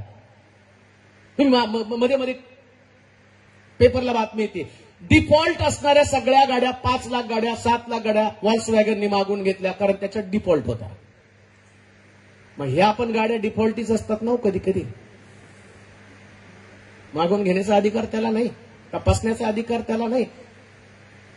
आणि हा 5 ज्यांनी गाड्या घेतल्या ते काय त्या व्हॉल्क्सवॅगन कंपनीला म्हणतायत का, हो आम्ही पैसे दिलेत आणि आमच्या ते म्हणते घेऊन जा घेऊन जा घेऊन जा, दुसरी गाडी येणार आहे. सेम मी गोष्ट तुम्हाला सांगतो, योबाची लेकरं मेली आणि बायबल सांगतं देवानं दिलं, देवानं नेलं. त्याने देवामधला डिफॉल्ट काढला नाही. बायबल सांगतं देवानं जी त्याला लेकरं दिली, त्या काळामध्ये भूतलावर असणाऱ्या सगळ्या लेकरांपेक्षा सुंदर होती का? देवानं डिफॉल्ट दूर केला. आम्ही म्हणाल का? देव देतो, काढून घेतो तर दुसरं देण्यासाठी, दुसरा आशीर्वाद देण्यासाठी. काही गोष्टी तुमच्या हातातून निसटून जातात. तिथं असं लिहिलंय, जेवढं गेलं तेवढं त्याच्यापेक्षा दुप्पट देवानं दिलं. हा देवाचा अधिकार आहे. शांती टिकवून ठेवा. शांती एक सामर्थ्य आहे. ज्या दिवशी तुम्ही प्रतिकूल परिस्थितीमध्ये देवाशी जोडले जाताना, ते ताकद म्हणून तुमच्याकडे आशीर्वादाच्या रूपाने येते, जे तुमच्या हातातून निसटून गेलेलं आहे. नोकरी निसटून गेली, शांती टिकवून ठेवा. मिसकॅरेज झालं, लेकरं निसटून गेली, शांती टिकवून ठेवा. देवाशी जोडले जा. या अशानं तुम्ही देवापासून विभक्त होऊ नका, प्रार्थनेपासून विभक्त होऊ नका, देवाच्या संगतीपासून विभक्त होऊ नका. शांती टिकवून ठेवा. शांती असल्याशिवाय तुम्ही देवाकडे येऊ शकत नाही. कान देऊ नये का? शांती म्हणजे देवाशी जोडलं जाणं. आणि म्हणून एक प्रश्न मी तुम्हाला विचारेन, खरंच तुम्ही शांत आहात का? ते म्हणाल हो आम्ही शांत आहोत. मग प्रश्न, देवाशी किती जोडलेले आहात? किती रविवार चर्चला जाता? किती देवाच्या मंदिरामध्ये जाता? तुम्ही किती देवाला बिलगलेले आहात? आज तुम्ही बघितलं तर बरेच लोक अब्सेंट आहेत. काही लोकांच्या त्या खुर्च्या रिकाम्या आहेत. मग ते कुठे आहेत? काहीतरी टाइमपास करत बसलेत ना घरामध्ये. त्यांना असं वाटतं इथं कशाला वेळ वाया घालवायचा. त्यांना असं वाटत असेल इथं काय जाण्यामध्ये मजा आहे. बघा, ही गोष्ट मजेसाठी नाही, ही गोष्ट आशीर्वादासाठी पूरक आहे. ही गोष्ट मजा नाही. हे स्वर्ग राज्य, हे देव, ही संकल्पना जी आहे ना, तुम्हाला वाटते तितकी सोपी संकल्पना नाही. इथं 100% जजमेंट आहे, तपासणी आहे.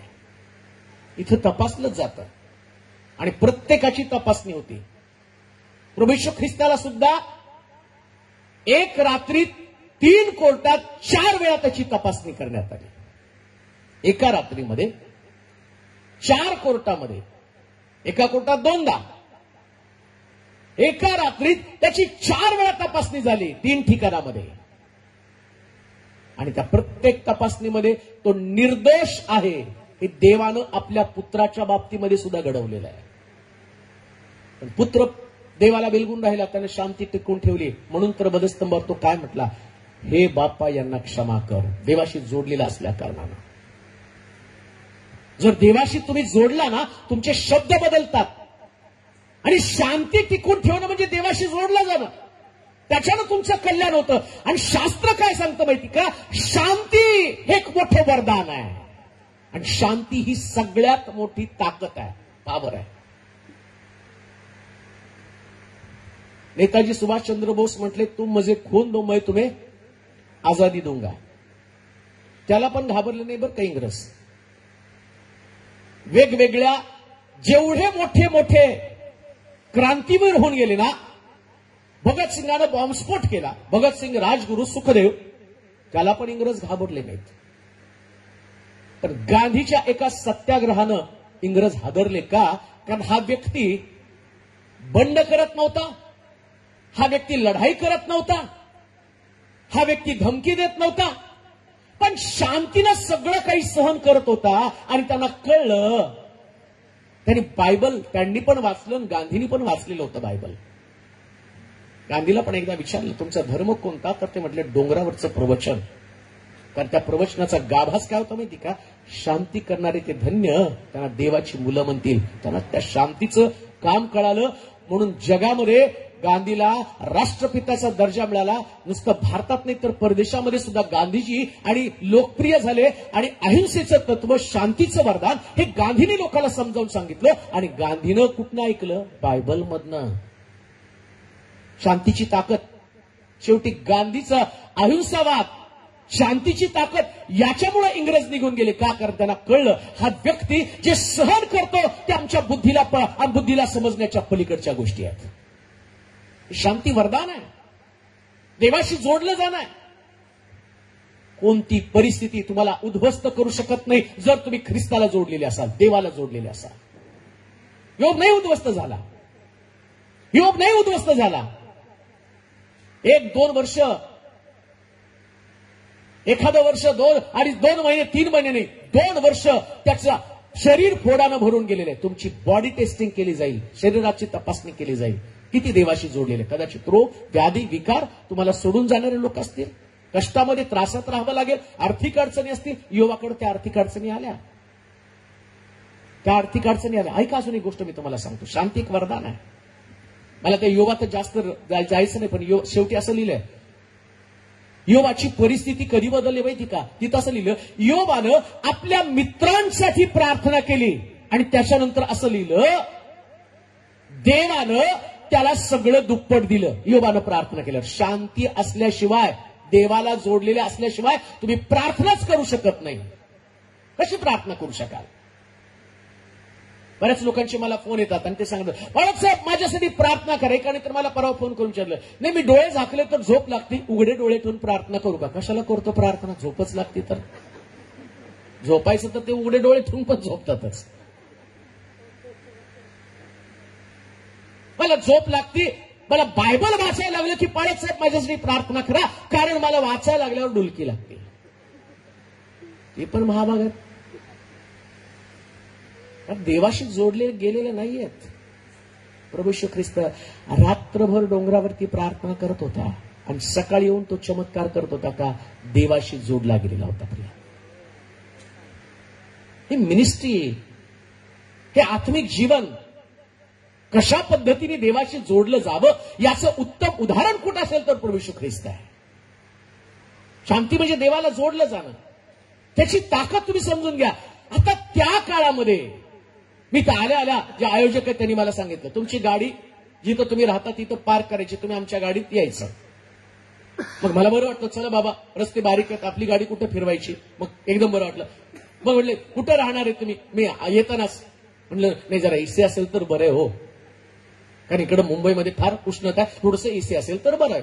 म्हणजे मी सगळं माझ्या सुविधा करून घेतल्या, एसी असलं तर बरं आहे. जेवायला काय लागतं म्हटलं सारखं सारखं चिकन मटन नको आहे, आपलं साधं शाकाहारी जेवण द्या, का तर मग पोट पण नीट राहायला पाहिजे. म्हणजे माझ्या सुविधा किती मी बघितल्या. प्रभू येशू ख्रिस्त दिवसभर, त्या काळात ना व्हॅन होती, ना मारुती कार होती, ना कुठलं वाहन होतं, आणि एवढं सुंदर जागा पण नव्हती. डोंगरावरती दिवसभर वचन सांगायचा, संध्याकाळी डोंगरावरती प्रार्थनेला जात होता. कसं पॉसिबल आहे? कसं डोंगर चढला? कसं? आता माईक सिस्टम आहे, मला माहिती की पास्टर पण गायलंय, पण त्यांचे ते दिसत होत्या सगळ्या नसा वगैरे फुगलेल्या, कारण साऊंड सिस्टम जेवढी इफेक्टिव्ह पाहिजे तेवढी इफेक्टिव्ह नाही. मग आम्ही पण बोलतो की साऊंड सिस्टम मध्ये एवढा पॉवर नव्हता. मग त्या आता तुम्ही जे लोक आहेत 600-500 लोक असतील, जास्त लोक नसतील, पण येशू ख्रिस्त 15-20 हजार लोक डोंगरावरती विदाऊट साऊंड सिस्टम प्रिचिंग करत होता. एकेका व्यक्तीपर्यंत तो आवाज जात होता, एक एक व्यक्ती देवाचं वचन ऐकत होती. काय एनर्जी लागत असेल, काय ताकद लागत असेल, तो काय खात होता. बायबल सांगतं 3 दिवस लोक उपाशी आहेत हे येशूला कळालं, आणि मग शिष्य सांगितले 3 दिवस ते आणि उपाशी तुमच्या मागे फिरत आहे. मग ते लोक जेवले नाहीत, येशू पण जेवला होता, पण येशू प्रिचिंग करत होता, तो लोकांना शिक्षण देत होता, आणि त्याचं शिक्षण वाऱ्याच्या गतीनं आणि लोकांपर्यंत पोहोचत होतं. 3.5 वर्ष अशाच पद्धतीची त्यानं सेवा केली. आणि मला तुम्हाला सांगू द्या, परंतु हे करत असताना त्याच्याकडची एनर्जी, तो तेवढं करून सुद्धा रात्रभर डोंगरावरती प्रार्थना करत होता. देवाचे प्रिय लोक, आज दुपारी ज्यास मी एका परिवारामध्ये गेलो आणि जेवल्यावर त्या ठिकाणच्या व्यक्तीने मी पाहत पटकन जा आणि तुम्हाला थोडासा आराम करावा. किती तास प्रीचिंग केलं? 1-1.5 तास. पण मला वाटतं की मला आराम करायला पाहिजे, का तर संध्याकाळी मला मीटिंग घ्यायची. प्रभू येशू ख्रिस्त दिवस विदाऊट साऊंड सिस्टम, कुठली फॅसिलिटी न घेता, 12 ऊन, एवढं सुंदर कार्पेट, एवढ्या छान खुर्च्या, असं काहीच नाही. डोंगरावरती बसायला जागा नाही आणि लोक तिथं बसत होते. आणि येशू ख्रिस्त एवढं सगळं सेवा करून सुद्धा संध्याकाळी देवाबरोबर बोलत होता, रात्रभर डोंगरावरती प्रार्थना करत होता. आणि बायबल सांगतं ही जी त्याची शांती, देवाशी जोडलं जाणं, तो डोंगरावरून खाली आला आणि लोक त्याच्या स्पर्शानं बरं होऊ लागले. हे पवित्र शास्त्रात लिहिलं आहे. पण आम्ही बरे नाहीत, ही आमची वास्तविकता आहे. तो लोक बरे करत होता आणि आम्ही बरे नाहीत. आम्ही बरे नाहीत, आमचं कुटुंब बरं नाही, आमच्या घरात अडचणी आहेत, आमच्या कुटुंबामध्ये समस्या आहेत, आमचे पर्सनल प्रॉब्लेम आहेत, आमचे फायनान्शियल प्रॉब्लेम आहेत, वादविवाद आहे, संघर्ष आहे, काहीतरी कमी आमच्यामध्ये. कारण काय? त्याच्याशी सख्य कर, शांती जोड, म्हणजे तुझं कल्याण होईल. जोपर्यंत आम्ही त्याच्याशी सख्य करत नाही तोपर्यंत आमचं कल्याण कधीच होणार नाही. त्याच्याशी जोडलं जावं, त्याच्याशी जोडलं जा, कामाशी जोडलं जाऊ नका, नवऱ्याशी, बायकोशी, लेकरांशी. एक गोष्ट ध्यानात ठेवा, आम्ही इतका वेळ यांच्यावरती खर्च करतो ना, बायकोवरती, नवऱ्यावरती, लेकरांवरती. पहिली नव्हतो. एक गोष्ट तुम्हाला सांगतो, ज्या दिवशी तुम्ही त्यांच्यावर एवढं प्रेम करता, पण जग सोडून जाण्याचा समय आल्यावर तुमचा नवरा, तुम्ही गेला म्हणून तो तुमच्या मागे मरणार नाही. त्याच्या वेळेनुसार मला चांगलं आठवतं, एक व्यक्ती माझ्या परिचयाचा होता. म्हणले माळक साहेब, माझं वय 71 आहे. मी पाहिलं त्याच्याकडं, होता चांगले केस कुरळे, आणि माझी 3री बायको आहे. वय 71. त्यांनी सांगितलं रिटायर झालं रे, मी 3री बायको केली. म्हणलं 2चं काय झालं? 1 जळून मेली, 1 घरात शिल्लक आहे, पण तिच्यावर माझं जमत नाही. हे तुम्हाला का सांगतो? हा जोकचा भाग नाहीये. या जगामध्ये तुमचं अस्तित्व हेच आहे. ज्यांच्यासाठी तुम्ही वेळ खर्च करता ना, त्याला तुमची किंमत नाही. पण ज्यांच्याशी तुम्ही जोडलं जाणार आहे तो म्हणतो युगाच्या समाप्तीपर्यंत मी तुझ्या बरोबर आहे, त्याच्याशी जोडलं जा. कोणासाठी वेळ खर्च करता? परिवार, कुटुंब, आपला नवरा, आपली बायको. होय, या पृथ्वी तलावर देवाने ते दिलेले आमच्या बरोबरचे मदतनीस आहे. कळतं का? मदतनीस. काम करताना कारखान्यात जिथं तुम्ही काम करता तिथं तुम्हाला असिस्टंट असतो. मग त्या असिस्टंटला घरी घेऊन येता का? 8 तासानंतर तुझं तोंड मी बघत नाही, माझं तोंड तू बघायचं नाही. कंटाळा येतो त्यांना बघून बघून. पण घरात बायको मात्र 24 तास लागते नाही का? घरात ती नसली तर गायला काय असते. तुला कळत नाही? नवरा संध्याकाळून दमून थपून भागून येतो आणि तू शेजारी जाऊन गप्पा मारते का? कारण ती तुमची सहकारणी आहे, तिच्याशिवाय तुम्हाला करणं शक्यच नाही. तसं प्रभू येशू ख्रिस्त आमचा वर आहे, आम्ही त्याची वधू आहोत. जास्त तुम्हाला पाहतो ना त्याच्या अंतःकरणात जी शांती येते, याला म्हटलं त्याच्याशी जोडलं जाणं. त्याच्याशी जोडलं जाणं. तुम्ही कुठं पण फिरा, 8 तास जे हे सगळे पृथ्वी तलावरची आमची मदतनीस आहे. तुमची लेकरं असेल, तुमचा नवरा असेल, तुमची आई, तुमचा भाऊ, तुमचा मित्र, हे सगळे तुमच्यासाठी असिस्ट करणारे लोक आहेत. पण खरं शांती जोडलं जाणं किंवा ज्याच्याशी तुम्ही जोडावं, ज्याच्यानं तुम्हाला आनंद होईल किंवा जो तुमच्या आनंदाची परिपूर्ती करेल, तुमचं कल्याण करेल, असा एकच आहे आणि त्याचं नाव येशू आहे. प्रियानो, त्याच्याशी जोडलं जा, फक्त त्याच्याशी जोडलं जा, बाकी कोणाशी जोडलं जाऊ नका. किती पण श्रीमंत व्यक्ती असला, किती पण श्रीमंत असू द्या. कोरोनामध्ये बघितलं ना, श्रीमंत लोकांची प्रेत रस्त्यावर टाकून दिली होती. कोणी जायला पण जात नव्हतं. 150 कोटी मालक असणारा नगरसेवक त्याचं प्रेतावर प्रेत, एकावर प्रेत, अशी 15 प्रेत टाकून दिली. आणि त्यांनी म्हटलं की एवढ्या लोकांना त्यांनी मदत केली. पण ज्यावेळेस वेळ आला त्यावेळेस त्याच्या प्रेताला अग्नी देण्यासाठी कोणी पण नव्हतं. ही जगाची वास्तविक स्थिती आहे प्रियानो. त्याच्याशी शांती कर, सख्य जोड, म्हणजे तुझं कल्याण होईल, असं पवित्र शास्त्रामध्ये सांगितलेलं आहे. आणि म्हणून पवित्र शास्त्रातलं ती गहन गोष्ट आम्हाला समजणं गरजेचं आहे. त्याच्याशी शांती कर. शांती एक सामर्थ्य आहे. अजून एक वचन वाचूया. शांती कशाने प्राप्त होते? शांती करणं म्हणजे नेमकं काय आहे? इर्मायाचं पुस्तक त्याचा 14वा अध्याय आणि 13 पासून 19 पर्यंतची वचनं. एकच वचन वाचूया. इर्मायाचं पुस्तक 14वा अध्याय 13 पासून 19 पर्यंतची वचनं. मग म्हणालो, हे प्रभू परमेश्वरा, पहा, संदेश ते त्यास म्हणत आहेत. संदेश ते म्हणत आहेत, तुम्ही तलवार पाहणार नाही, तुम्हास दुष्काळ गाठणार नाही, तर या स्थळी मी तुम्हाला खरी शांती देईल. परमेश्वर मला म्हणाला. आता काय परमेश्वर म्हणतो? परमेश्वर मला म्हणाला, संदेश ते माझ्या नावानं असत्य संदेश देतात. मी त्यास पाठविले नाही, मी त्याच बरोबर बोललो नाही, त्याच्याबरोबर मी बोललो नाही. ते खोटा दृष्टांत, शकून निरर्थक गोष्टी व आपल्या मनातील कपट योजना संदेश रूपाने तुम्हा सांगतात. पुढे, यास्तव ज्या संदेश त्यास मी पाठविले नाही, व जे माझ्या नावानं संदेश देतात व म्हणतात या देशावर तलवार व दुष्काळ येणार नाही, त्यांच्या संबंधाने परमेश्वर म्हणतो हे संदेश ते तलवारीने व दुष्काळाने नष्ट होतील. कोण नष्ट होईल? संदेश ते. तलवारीने, दुष्काळानं. कारण काय हो? तो म्हटला, मी लोकांचा विचार तुम्ही सोडून द्या. जे संदेश ते लोकांना ज्ञान सांगतात, संदेश ते लोकांना मार्गदर्शन करतात आणि त्यांचं मार्गदर्शन घेणारे लोक, या लोकांचं तर जाऊ द्या. तो म्हणतो मी संदेश त्यांचीच गदबरी करणार नाही. का एवढा देव कोपला? तो म्हणतो की संदेष्टाला तलवार, संदेष्टाला दुष्काळ, संदेष्टे मरीने मरतील. असं काय कारण आहे? काय एवढा परमेश्वर चिडला की तो संदेष्टांनाच मारायला निघालेला आहे? लक्षात घ्या. संदेश त्यांनाच खात्री नाही देवापासून ते वाचतील का नाही. मी तुमच्या समोर उभा आहे. पुन्हा मी तुम्हाला सांगतो, माझ्या मुखातलं जे निघणारं देवाचं वचन आहे हेच फक्त खरं आहे. हा मनोज तिलोरे खरा नाही, अजिबात नाही. हे वचन सत्य आहे, 100% सत्य आहे. हे वचन प्युअर आहे. हे वचन तुम्हाला जीवन देईल. पण हा व्यक्ती जो आहे ना, कदाचित तुम्ही या व्यक्तीवर विश्वास ठेवाल तर तुमची फसगत होईल, तुम्ही धोका खाल. इथं बायबलमध्ये तेच दिले. संदेश ते जे माझ्या नावानं असत्य संदेश देतात.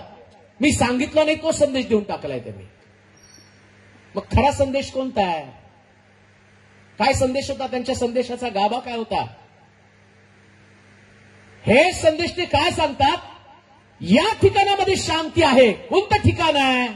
शांती म्हणजे जोडलं जाणं. शांती म्हणजे काय? आणि संदेश ते काय संदेश देतात? या ठिकाणामध्ये शांती आहे. या ठिकाणामध्ये कोणतं तरी एक ठिकाण आहे ज्या ठिकाणात शांती नाही, ज्या ठिकाणात जोडलं जाणं गरजेचं नाही, पण तुम्ही तिथे जोडले जाता. संदेश शांती म्हणजे जोडलं जाणं. पुन्हा मी तुम्हाला सांगतो, शांती म्हणजे देवाशी जोडलं जाणं. मग कधी कधी देवाशी जोडलं न जाता आम्ही नको तिथं जोडले जातो. देवाशी नाही जोडत, पण आम्ही तिकडे जोडले जातो. ईश्वर म्हणतो ना, मार्ग सत्य आणि जीवन माझ्याद्वारे आल्यापासून कोणी सुद्धा म्हणजे देवाकडे जाऊ शकत नाही. कोणाच्या द्वारे जायचं? शांती येशूच्या द्वारेच. येशूच्या जन्माच्या वेळेस काय सांगितलं? त्याला अद्भुत मंत्री, समर्थ देव, सनातन पिता आणि शांतीचा अधिपती म्हणजे मालक. कोण मालक आहे शांतीचा? प्रभू येशू ख्रिस्त. त्याच्याशी जोडलं जायचंय. ऐका नीट. शांती म्हणजे येशूशी जोडलं जाणं, देवाशी जोडलं जाणं. परंतु कित्येक वेळा संदेश ते, भविष्य वक्ते किंवा अजून काही लोक कदाचित पाळकही असू शकतील, ते तुम्हाला येशूशी जोडतात का? तुमचं कनेक्शन कोणाबरोबर आहे? स्वर्गात जाण्याचं द्वार प्रभू येशू ख्रिस्त आहे. त्याच्याशिवाय कोणी स्वर्गात जाऊ शकत नाही. पण आम्हाला कुठंतरी जोडलंय. कोणी संताला जोडलंय, कुठं मूर्तीला जोडलंय. जे देव नाही त्या ठिकाणामध्ये जोडलं गेलं. आणि ते म्हणतात तिथं शांती आहे. शांती म्हणजे कल्याण. शांती म्हणजे तुमच्या प्रश्नाचं उत्तर. लक्षात घ्या, शांती म्हणजे कल्याण. आम्ही वचन ऐकलं नाही का? तुझं कल्याण व्हावं, परमेश्वराची सख्य कर, त्याच्याशी शांती जोड, म्हणजे तुझं कल्याण होईल. आम्ही योवाच्या पुस्तकामध्ये वाचलं. शांती म्हणजे कल्याण. आता प्रॉब्लेम काय माहिती का लोकांचा? त्यांना कोणीतरी काहीतरी दाखवलं, अशा पद्धतीने तुमचं कल्याण होईल, मग आम्ही तेच करायला जातो. देवाशी जोडलं जात नाही, पण आम्हाला काहीतरी देवाच्या व्यतिरिक्त आम्हाला काहीतरी पाहिजे असतं. देवाच्या व्यतिरिक्त. मग देवाच्या व्यतिरिक्त आठवतं का तुम्हाला? इस्रायल लोक रानामध्ये प्रवासामध्ये निघाले. मोशे डोंगरावरती गेला. तिथं देव त्याला 10 आज्ञा देत आहे. लोकांना माहिती आहे मोशे डोंगरावरती गेला. 1 दिवस, 2 दिवस, 3 दिवस, 4 दिवस, बघता बघता 40 दिवस उलटले. लोक ओरडायला लागले. अजून मोशे आला नाही. त्या अरुणाच्या विरोधात कुरबुर करायला लागले, बडबड करायला लागले. कुठे देव? कुठे मोशे? मरून गेला काय आम्हाला माहित नाही. आम्हाला देव दाखव. ऐका, आम्हाला देव पाहिजे. मग त्यानं काय केलं माहिती का? आता यांची ओरड यांना देव लागतो. त्यांनी सगळं लोकांचं सोनं जमा केलं, भट्टीमध्ये टाकलं. भट्टीत टाकल्याबरोबर एक वासरू आलं.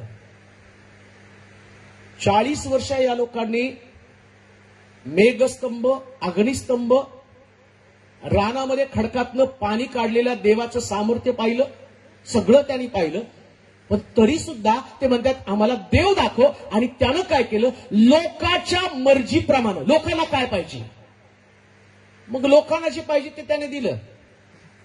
मग आम्ही पाहतो की ते वासरू आलं आणि लोक त्याच्या भोवती नाचायला लागले. इकडं वरून देवानं मोशेला 10 आज्ञा दिल्या आणि 10 आज्ञाच्या दगडी पाट्या घेऊन तो येत असताना त्याच्यामध्ये लिहिलं, आपल्यासाठी कोरी मूर्ती करू नको, तिच्या पाया पडू नको, तिची सेवा करू नको. आणि इकडं मोशे वरून येतोय, खाली बघतोय तर काय हे लोक सगळे त्या मूर्तीच्या भोवती नाचत आहे, दंडवत घालत आहे, जयघोष करतोय. मोशेला राग आला आणि त्यानं त्याची शांती तुटली आणि त्यानं काय केलं? दगडी पाट्या फोडल्या. ऐका, आता शांती म्हणजे देवाला जोडलं जाणं. हेच मी तुला सांगत आहे. इकडं मोशेची शांती तुटली. म्हणजे मोशे देवाला जोडण्याच्या ऐवजी कोणाला जोडला गेला? लोकांना. आणि लोक कोणाला जोडले गेले? मूर्तीला. आता मोशे कोण आहे? याजक आहे. मोशे कोण आहे? देवानं नेमलेला संदेष्टा, प्रॉफिट आहे तो. लोकांचं नेतृत्व करणारा एक उत्तम नेता तो आहे. आणि इथं काय घडलं? इकडं मोशेनं दगडी पाट्या फोडल्या आणि तो मोशे त्यानं आपल्या हातामध्ये न्याय घेतला आणि तो म्हटला, मूर्तीला दंडवत घालणारे एका बाजूला या, जिवंत देवाला भजणारे एका बाजूला. लोकांचं डेअरिंग किती! 3000 लोक त्या दिवशी ते म्हटले की आम्ही मूर्तीला दंडवत घालणार आहे, आम्ही नाही जिवंत देवाची उपासना करणार. ते सगळे एका बाजूला घेतले. आणि मोशेनं त्या दिवशी 3000 लोकांची कत्तल केली. का? तरी मूर्तीला दंडवत घालत आहे. का? कारण बायबल काय सांगतं? आता मी देवाचं वचन काय ऐकलं? संदेश ते खोटा संदेश देतात. मग कोण संदेशता होता तो? आरोन. त्याला नव्हतं करायला पाहिजे, मूर्ती द्यायला नको होती. आरोनाने मूर्ती द्यायला नको होती. आता तो डायलॉग आठवा देवाला.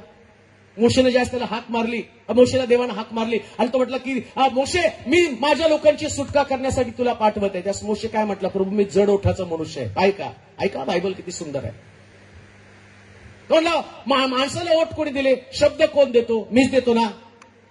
तो बरोबर आहे, मी तुझ्यासाठी. आणि आता आरोन तिकडून येत आहे, त्याला पाहिल्यावर तुला आनंद वाटेल आणि आरोन तुझ्या वतीने बोलेल. त्यास मोशे काय म्हणतो माहिती का? देव असं कर ना, त्यापेक्षा आरोनालाच पाठव ना तुझं काम करण्यासाठी. पण देवाला माहिती होतं अहरोनामध्ये आणि मोशेमध्ये डिफरन्स काय आहे. अहरोन लोक मागतील ते देईल, पण मोशे लोक मागेल ते देणार नाही. तो दगडी पाट्याच देणार आहे, वचनच देणार. 100% जे प्युअर आहे, जे माझ्या मर्जीतलं. हे देवाचं वचन जे आहे ना, हे देवाचं वचन दुसरं तिसरं काही नसून परमेश्वराचं मनोगत आहे. परमेश्वराला काय वाटतं तुमच्या संबंधानं? तुम्ही कसं वर्तन करावं, कसं जीवन जगावं, कशी तुमच्याशी शांती टिकवून ठेवावी. देवाला वाटतं तुमच्यामध्ये शांती टिकवून ठेवावी. परिणाम काय झाला? या लोकांना असं लिहिलंय, हे लोक मोशेला तिथं देवानं सांगितलं, तू दगडी पाट्या फोडल्या, लाख तू माझ्याविषयी ईर्ष्यावान आहे. पण तू पाट्या मोडल्या, तू पाट्या फोडल्या. त्या लोकांनी मूर्तीला दंडवत घातलं, त्यांचा नाश तर झाला, ते मेले. पण तू दगडी पाट्या फोडल्या कारणानं देवानं इतका ईर्ष्यावान असणारा देवाचा सेवक मोशे, या मोशेला तो म्हटला, तर लांबून कनान बघ. तुला कनानात जायचं नाही. का? कारण तू दगडी पाट्या फोडल्या. एवढा देवाबरोबर चालणारा व्यक्ती, देवा त्याच्या संबंधानं मोशे संबंधानं म्हटलं, फारोच्या कन्येचा पुत्र, राजवाड्यामध्ये राहणारा मोशे. परंतु ज्यावेळेस या मोशेनं देवाचं वचन फोडलं, बायबल सांगतं, मी संदेष्टाचा तलवारीनं नाश करेल, त्यांना शांती देणार नाही. का? तर ते माझं वचन मोडतात. जर संदेष्टांची गत ही, ऐका, संदेष्टांची गत ही, एवढी सेवा करणारा मोशे, देव त्याला म्हणतो लांबून कनान बघ, कनानात तुला जाता येणार नाही. सेवकाची गत ही आहे. तुम्ही कुठं लागाव? तुम्ही कुठं लागणार आहात? कशाला जोडले गेलेले आहात? काय करत आहात? तुम्हाला वाटतं तिथं शांती आहे? एखादी मूर्ती घरामध्ये ठेवली जी देवाला पसंत नाही, त्या मूर्तीला दंडवत घालतात जी देवाला पसंत नाही. गलतीकराच्या पत्राच्या 5व्या अध्यायामध्ये म्हटलं, मूर्तीपूजक त्या लोकांना स्वर्गाच्या राज्यामध्ये प्रवेश नाही. आणि तुमच्या घरामध्ये जर स्टॅच्यू आहे, तुमच्या घरामध्ये जर मूर्ती आहे, तुम्ही कसं देवाला जोडलं जाऊ शकता? तुम्ही तर कुठंतरी जोडलेले आहात. आणि तुम्हाला कळतं का? आम्ही देवाला चॅलेंज करत आहोत. इथं लिहिलंय, संदेश ते जे मी सांगितलं नाही, मी तर माझं मनोगत देवाच्या वचनात सांगून ठेवलेलं आहे. 10 आज्ञेमध्ये सांगून ठेवलं, वर आकाशात खाली पृथ्वीवर कशाची पण प्रतिमा करू नका आणि त्याच्या पाया. तुमच्या बायबलमध्ये सेम आहे का? पण आम्ही कुठंतरी डोकं टेकवलंय ना, आम्ही कुठंतरी झुकलेलो, आम्ही कुणाला तरी हार घातला, आम्ही कुठंतरी मेणबत्ती लावली. मग तुम्ही जोडलेला आहात कुठं? तुम्ही देवाच्या शांतीला चॅलेंज केलेलं आहे. शांती म्हणजे देवाशी जोडलं जाणं. पुन्हा मी तुम्हाला सांगतो, मी आल्यापासून तुम्हाला एकच गोष्ट सांगितली, हा माणूस लबाड आहे, हा मनोज टेलर नावाचा माणूस लबाड आहे. हा वचन सांगतो तो खूप चांगलं आहे, हे वचन प्युअर आहे, हे चांगलं आहे. हा मी वचनाच्या बाहेर गेलो ना, अजिबात ऐकू नका, अजिबात ऐकू नका, बिलकुल ऐकू नका, देवाचंच ऐका. अहरोनानं सांगितलं ते त्यांनी ऐकलं, 3,000 लोक मेले का तर त्यांनी अहरोनाचं ऐकलं. अहरोन मोठी सेवा का करू शकला नाही, कारण त्याने लोकांचं ऐकलं. लोक म्हटले आम्हाला देव पाहिजे, त्यानं देऊन टाकला देव. शमूएलाला पण लोक म्हटले आम्हाला राजा द्या, त्यास तो रडला. त्यानं देवाला प्रश्न केला, देवा हे लोक राजा मागत आहे. शमूएलानं नाही राजा दिला. परमेश्वर त्यांना म्हटला, वाईट वाटून घेऊ नको, यांनी तुझा नाकार केला, माझा नाकार नाही, तुझा नाकार नाही केला, त्यांनी माझा नाकार केला. आणि मग परमेश्वर म्हटला, आता मी यांना राजा देतो, असा राजा देतो की तो त्यांच्यावर साखळदंडाने राज्य करेल, साखळदंडाने राज्य करेल. जी तुमची मागणी आहे ती मागणी तुमच्या जीवनातली शांती काढून टाकणार आहे. तो म्हटलं मी आणि यांच्यावरती तलवार पाठवेल आणि त्यांना वाटेल संदेश म्हणतायत इथे शांती आहे, इथे शांती, इथे जोडले जा, इथं जोडले जा. कुठं जोडले गेलेला आहात, कुठं जोडलेले आहात तुम्ही? खऱ्या देवाला जोडलेले आहात, पंथाला जोडलेले आहात, सिद्धांताला, तत्वाला कशाला जोडले गेलेले आहात? काय प्रिन्सिपल आहे बायबलचं, काय बायबलचा बेसिक सिद्धांत आहे, काय देवाचं खरं पण तुम्ही जाणून घेत आहात? तुम्हाला वाटतं तुम्ही आणि देवाच्या वचनाप्रमाणे करत आहात, परंतु अशा कित्येक गोष्टी ज्या देवाला पसंत नाहीत त्याच गोष्टी आमच्यामध्ये घडत आहेत. मग आम्ही म्हणतो आमच्या वाडवडिलांपासून ते सांगितलेलं आहे. तुमच्या वाडवडिलांपासून एक गोष्ट तुम्हाला सांगितली होती, जखम झाली तर हळद लावायची. आता हळद लावता का? आता अँटीसेप्टिक क्रीम. आता डॉक्टर म्हणतात जखमेला हळद लावायची नाही, कारण त्याच्याने जखम चिकदळते. मग आधी वाडवडिलांनी सांगितलं तर नाही हळद लावा.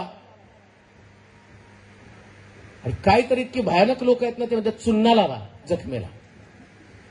आणि हे येडे लावतात पण चुन्ना बरं का, जखमेला चुन्ना लावतात का? अहो आमचं हे जुनं आहे, हे असं जखमेला चुन्ना लावल्यावर बरी होते. मेलेत किती लोक त्याच्यातच. मग ज्यांनी मेडिकलचा अभ्यास केला, त्यांनी सिद्धांत मांडले, त्यांनी प्रूव्ह करून दाखवलं, हे केल्यावर हे. वाडवडील काय सांगतात त्याच्यापेक्षा बायबलचा अभ्यास केल्यावर जे खरं शास्त्र कळतं तेच आम्हाला फॉलो करता आलं पाहिजे. आमेन म्हणत का? जरा जोरात आमेन आवाज येऊ द्या, अजून जोरात आवाज येऊ द्या, आणखीन जोरात आवाज येऊ द्या. शांती म्हणजे देवाशी जोडलं जाणं. कुठल्या तत्वाला जोडले गेलेला आहात? कल्याण व्हायचंय, बरं व्हायचं ना, मग आता तत्व सोडून द्या, बायबल पाळूया. बायबल शास्त्र काय सांगतं?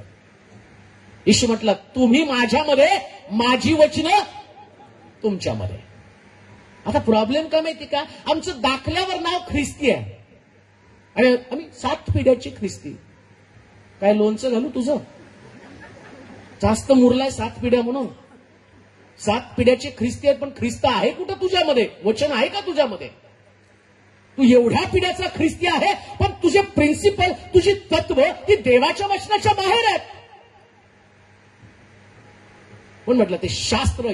पुन्हा येशू ख्रिस्त मार्काच्या शुभवर्तमानाच्या 7व्या अध्यायामध्ये म्हणतो, हे लोक व्यर्थ माझी उपासना करतात, ओठाने माझा सन्मान करतात, पण यांचं अंतःकरण प्रभूपासून दूर आहे. ते शास्त्र म्हणून शिकवतात, ते असतात मनुष्याचे नियम, माणसाचे नियम. कधी आम्ही जाऊन विचारलं नाही, कुणाला प्रश्न केला नाही. आम्हाला काय माहिती का, शाळेमध्ये जाणारे 2 प्रकारचे विद्यार्थी असतात. एक विद्यार्थी आहे, तो शाळेत काय शिकवलं दप्तर घेऊन येतो आणि घरात टाकतो, तसंच घेऊन जातो, तसंच येतो, आणि शेवटी 35% नाही तर 2 विषयात लाल रेख, 3 विषयात लाल रेख. आणि एक जो विद्यार्थी घरी आल्यावर अभ्यास करतो, क्लासमधलं बघून सरांना म्हणतो, सर हे गणित असं नाही. त्याच तो सर म्हणतो, हा माझी मेथड चुकलेली आहे. मग तो सर ती दुरुस्त करतो. त्या विद्यार्थ्यासारखं होऊ नका. शास्त्र जाणून घ्या, प्रश्न स्वतःला विचारा, आणि मग तुम्ही शास्त्र समजून घ्याल आणि देवाशी तुम्ही जोडलेले जाल. सत्य तुम्हाला समजेल, सत्य तुम्हाला बंधमुक्त करेल. स्वीकारा सत्य, 100% ट्रूथ स्वीकारा. म्हणून जाता जाता मी तुम्हाला सांगेल की संदेश त्यांचा देव न्याय करणार आहे. एकच वचन वाचा ते शेवटचं. काय लिहिले? शांती करत असताना इर्मायाच्या पुस्तकामध्ये मला वाटतं 16 अध्याय 5 वचन वाचा बरं. 16:5. इर्मायाचं पुस्तक 16 अध्याय 5 वचन. कारण परमेश्वर म्हणतो की शोक करीतात त्या घरात प्रवेश करू नकोस, विलाप करण्यात जाऊ नकोस, त्यांच्याविषयी खेद करू नकोस, कारण या लोकांपासून मी आपली शांती काढून घेतली आहे. ज्या दिवशी देव शांती काढून घेतो, ऐका आता नीट, तुम्ही देवाशी जोडले जात नाही. वेल्डिंग तुमच्यामध्ये देवाशी आणि तुमचं आणि देवाचं वेल्डिंग होत नाही. त्यास तो काय म्हणतो, मी यांच्यापासून अलिप्त होईल. ते माझ्यापासून दूर गेले ना, आता मी पण त्यांच्यापासून दूर जातो. मला नाही त्यांची गरज. असं नाही की तुम्ही देव तुम्हाला या म्हणतो, तुम्ही येत नाही आणि मग काय देव एक दिवस वाट पाहतो आणि मग शेवटी संदेश त्याला म्हणजे माझ्यासारख्या सेवकाला सांगतो, जाऊ नको यांच्याकडं, बसायला जाऊ नकोस, मला त्यांना शांती द्यायचीच नाहीये, आता मी माझी शांती काढून घेतो. म्हणून येशू ख्रिस्त शिष्यांना म्हटलं नाही का, तुम्ही ज्यावेळेस एखाद्या घरामध्ये जाल त्यास पहिल्यांदा असं म्हणा, या घरात शांती असो, त्या घराने शांती स्वीकारली तर ठीक आहे, अन्यथा तू तिथं झटकून माघारी ये आणि त्यांना दिलेली शांती पण परत माघारी येईल. सेवकांचं काम देव सेवकांना सांगतो, तुम्ही जा, वचन सांगा, त्यांना स्वीकारण्यासाठी भाग पडा. स्वीकारलं नाही तर इथून पुढे माझी शांती मी त्यांना देणार नाही, मी त्यांच्यापासून अलिप्त होईल, मी वेल्डिंगच काढून घेईल. आणि एकदा का प्रभू तुमच्यापासून अलिप्त झाला, ऐका आता जे सांगतो ते कान देऊन गंभीरपणे ऐका. येशू ख्रिस्त वधस्तंभावरती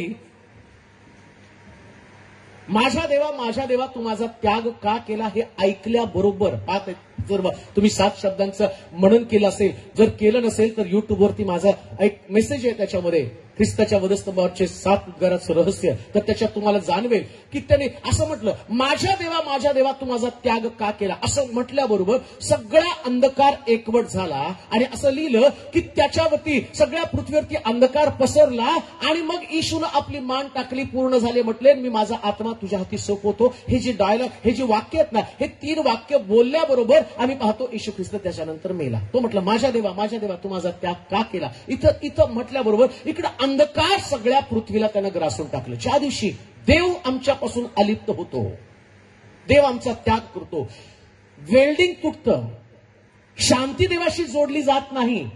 शांती म्हणजे संरक्षण आहे, शांती म्हणजे देवाचं कव्हरिंग आहे. म्हणून मी तुम्हाला बालामाचं नामीचं आणि बवाजाचं सांगितलं. नामी काय म्हणती, तू रूतला सांगती बवाजाच्या पांघरुणाखाली जा, म्हणजे कव्हरिंग आहे. कव्हरिंग कधी जर वेळ आली, मला कधी वसईच्या लोकांना वाटलं परत कधीतरी मला बोलव, त्यास मी तुम्हाला ते सांगेल. त्याचं ते कव्हरिंग, त्याचं जे आच्छादन आहे नेमकं काय, त्या आच्छादनाचा फार सुंदर संदेश आहे. तर जा आणि त्या बाबाजाच्या आणि पांघरुणाखाली जा आणि त्याचं पांघरुण स्वतःवर ओढून घे. आणि मग त्या रूतनं ते पांघरुण स्वतःवरती ओढून घेतलं. म्हणजे ज्या दिवशी परमेश्वराशी तुम्ही जोडले जाता, रूत बाबाजाशी जोडलं जाण्यासाठी गेलेली आहे, बाबाजाशी तिचे संबंध जोडावेत, मग त्याचं पांघरुण त्यानं घेतलं. तसं देव जोपर्यंत तुमच्या बरोबर आहे तोपर्यंत त्याचं पांघरुण तुमच्यावर, संरक्षण तुमच्यावरती. येशू ख्रिस्ता म्हटला, माझ्या देवा तू माझा त्याग का केला. देवानं त्याचा हात सोडल्याबरोबर सैतानानं सगळी शक्ती एकवटून त्याच्यावरती प्रहार केला आणि असं लिहिलंय, सगळ्या पृथ्वीवर अंधकार व्यापला आणि सगळं काही काळ 12 ते 3 या 3 तासामध्ये सगळीकडे जगात अंधकार पसरलेला शास्त्रामध्ये नमूद करण्यात आलं. का सैतानानं सगळ्या शक्तीनं येशूवरती चाल करून गेला, येशूवरती आणि त्या शक्तीचा प्रहार करण्याचा त्यांनी प्रयत्न केला. जर सैतानानं येशू सारख्या पॉवरफुल व्यक्तीला देवानं हात सोडल्यावर एवढा मोठा हल्ला त्याच्यावरती केला, जर देवानं आमचा हात सोडला तर तिथं असं लिहिलंय, त्या घरात जाऊन त्यांना काही बोलू नकोस. का? कारण मी या घरातनं शांती काढून टाकलेली आहे. आता ते विलाप करतील, आता त्या घरामध्ये क्लेश असतील, आता त्या घरामध्ये रडणं असेल, आता त्या कुटुंबात दारिद्र्य असेल, आता त्या कुटुंबामध्ये बेकारी असेल, आता त्या कुटुंबात कर्जबाजारी पण असेल, आता त्या कुटुंबामध्ये अडचणी असतील. का? कारण या लोकांनी माझ्याशी जोडलं जाण्याच्या ऐवजी त्यांनी आपल्या तत्वाशी, आपल्या सिद्धांताशी, पैशाशी आणि प्रतिष्ठेशी, नावाशी, मानपणाशी ते जोडले गेले, ते जगाशी जोडले गेले, ते माझ्याशी जोडले गेले नाही. देवाचे प्रिय लोक, पुन्हा मी तुम्हाला सांगेल, एकमेकाशी जोडले जाऊ नका. पण जो तुमची वाट पाहताय, ज्याला असं वाटतं की तुम्ही त्याच्याशी जोडले जावं, शास्त्रात कसं म्हणतो, अहो कष्टी व फार आक्रांत जन, तुम्ही सर्वजण माझ्याकडे या, मी तुम्हाला विसावा देईल, म्हणजे मी तुम्हाला शांती देईल. जग देतं ती शांती नाही, माझी शांती मी तुम्हाला देईल. माझी शांती, याच्यामध्ये सुरक्षा आहे, याच्यामध्ये आरोग्य आहे, याच्यामध्ये बरकत आहे, याच्यामध्ये सुटका आहे, याच्यामध्ये समाधान आहे, याच्यामध्ये विजय आहे, याच्यामध्ये सगळ्या अभिवचनांची पूर्तता आहे. म्हणून ज्याच्याकडे देवाची शांती नाही, त्याचं जीवन जगामध्ये सगळ्यात क्लेशकारक, सगळ्यात भयानक अशा प्रकारचं ते जीवन आहे. म्हणून तो इर्मयाला सांगतो, तू यांच्याकडे जाऊ नकोस, यांच्या घरातला क्लेश जाणार नाही, यांच्या घरातला विलाप जाणार नाही. ज्यांच्याकडे शांती नाही, दुसऱ्या भाषेमध्ये जे देवाशी जोडले गेले नाहीत, त्यांच्याकडे विलाप 100% असणार आहे. विलाप 100% असणार आहे. कोणी तुमची फसगत करत असेल, तुम्हाला गोड गोड संदेश देत असेल, तुम्हाला आवडणारे संदेश ऐकण्याचा प्रयत्न करू नका, तुम्हाला बदलणारे संदेश ऐकण्याचा प्रयत्न करा. देवाशी जोडले जाण्याची प्रयत्न करा. जोपर्यंत देवाशी जोडले जात नाही, तोपर्यंत तुमच्या जीवनात कधीच आशीर्वाद येऊ शकत नाही. देवाचे प्रिय लोक, मला माहिती आहे तुम्ही सगळेजण आज देवाकडे एकाच प्रश्नाने आलेला आहात, देवा माझं कल्याण कर. आज मी 100% तुम्हाला खात्री देतो, देवाशी जोडले जा. जाताना प्रभू तुमचं कल्याण केल्याची पावती तुम्हाला दिल्याशिवाय इथून सोडणार 100%. आपल्या जागेवरती आपण उभं राहूया, आपले डोळे आपण बंद करूया, आपल्या मान आपण लावूया, आपली मस्तक आपण झोकूया, पण सर्वजण शांतपणे आपल्या जागेवरती उभं राहूया. देवाचं वचन आपल्याकडे आलेलं आहे, त्यानं आमची भेट घेतलेली आहे, आमच्याशी तो बोललेला आहे. त्याच्याशी सख्य कर, शांती जोड, म्हणजे तुझं कल्याण होईल. आता वचनाला प्रतिसाद देऊया, वचनाला प्रतिसाद देऊया. जिथं आहात तिथं देवाशी बोलण्याचा प्रयत्न करू. प्रभूला म्हणा, देवा मला तुझ्याशी जोडलं जायचंय, मला तुझ्याशी जोडलं जायचंय. कोणी गप्प राहू नका. आता देवाबरोबरचे नाते संबंध बिघडले तर ते कोण पुन्हा प्रस्थापित करणार आहे? शांती कशी येणार आहे? प्रश्नाचं उत्तर तरी मिळणार कसं? परंतु आता आम्ही प्रभूला प्रतिसाद देऊन सांगणार आहे, आजपर्यंत माझ्याकडनं खूप काही चुकलं आहे, परंतु वेल्डिंगला मी आता तयार आहे, दुरुस्तीला मी आता तयार आहे. दुरुस्त व्हा, दुरुस्त व्हा. सगळेजण स्वतःला प्रश्न विचारतील, खरंच मी देवाशी जोडलेलो आहे का? माझ्याकडे पीडा आहेत, माझ्याकडे समस्या आहेत, त्याच्यासाठी मी देवाला प्रश्न केला, देवा असं का? पण मी स्वतःला प्रश्न केला नाही, असं का? आज जर तो प्रश्न केला तर तुम्हाला समजेल मी देवाशी जोडलेला नाही. तुम्हाला वाटतं देवाशी जोडलं जावं, तुम्हाला वाटतं मी प्रभूशी पुन्हा एकदा कनेक्टेड व्हावं, तुम्हाला वाटतं तुमचं कल्याण व्हावं, आणि ज्याला असं वाटतं की देवाशी माझे नातेसंबंध काही कारणामुळे बिघडलेले आहेत, पण त्याला आज जोडायचे, मी आवाहन करेल, तुम्हाला चॅलेंज करेल, कोणा व्यक्तीसाठी नाही तर देवासाठी. प्रभूला म्हणा, प्रभू मला तुझ्याशी जोडलं जायचंय.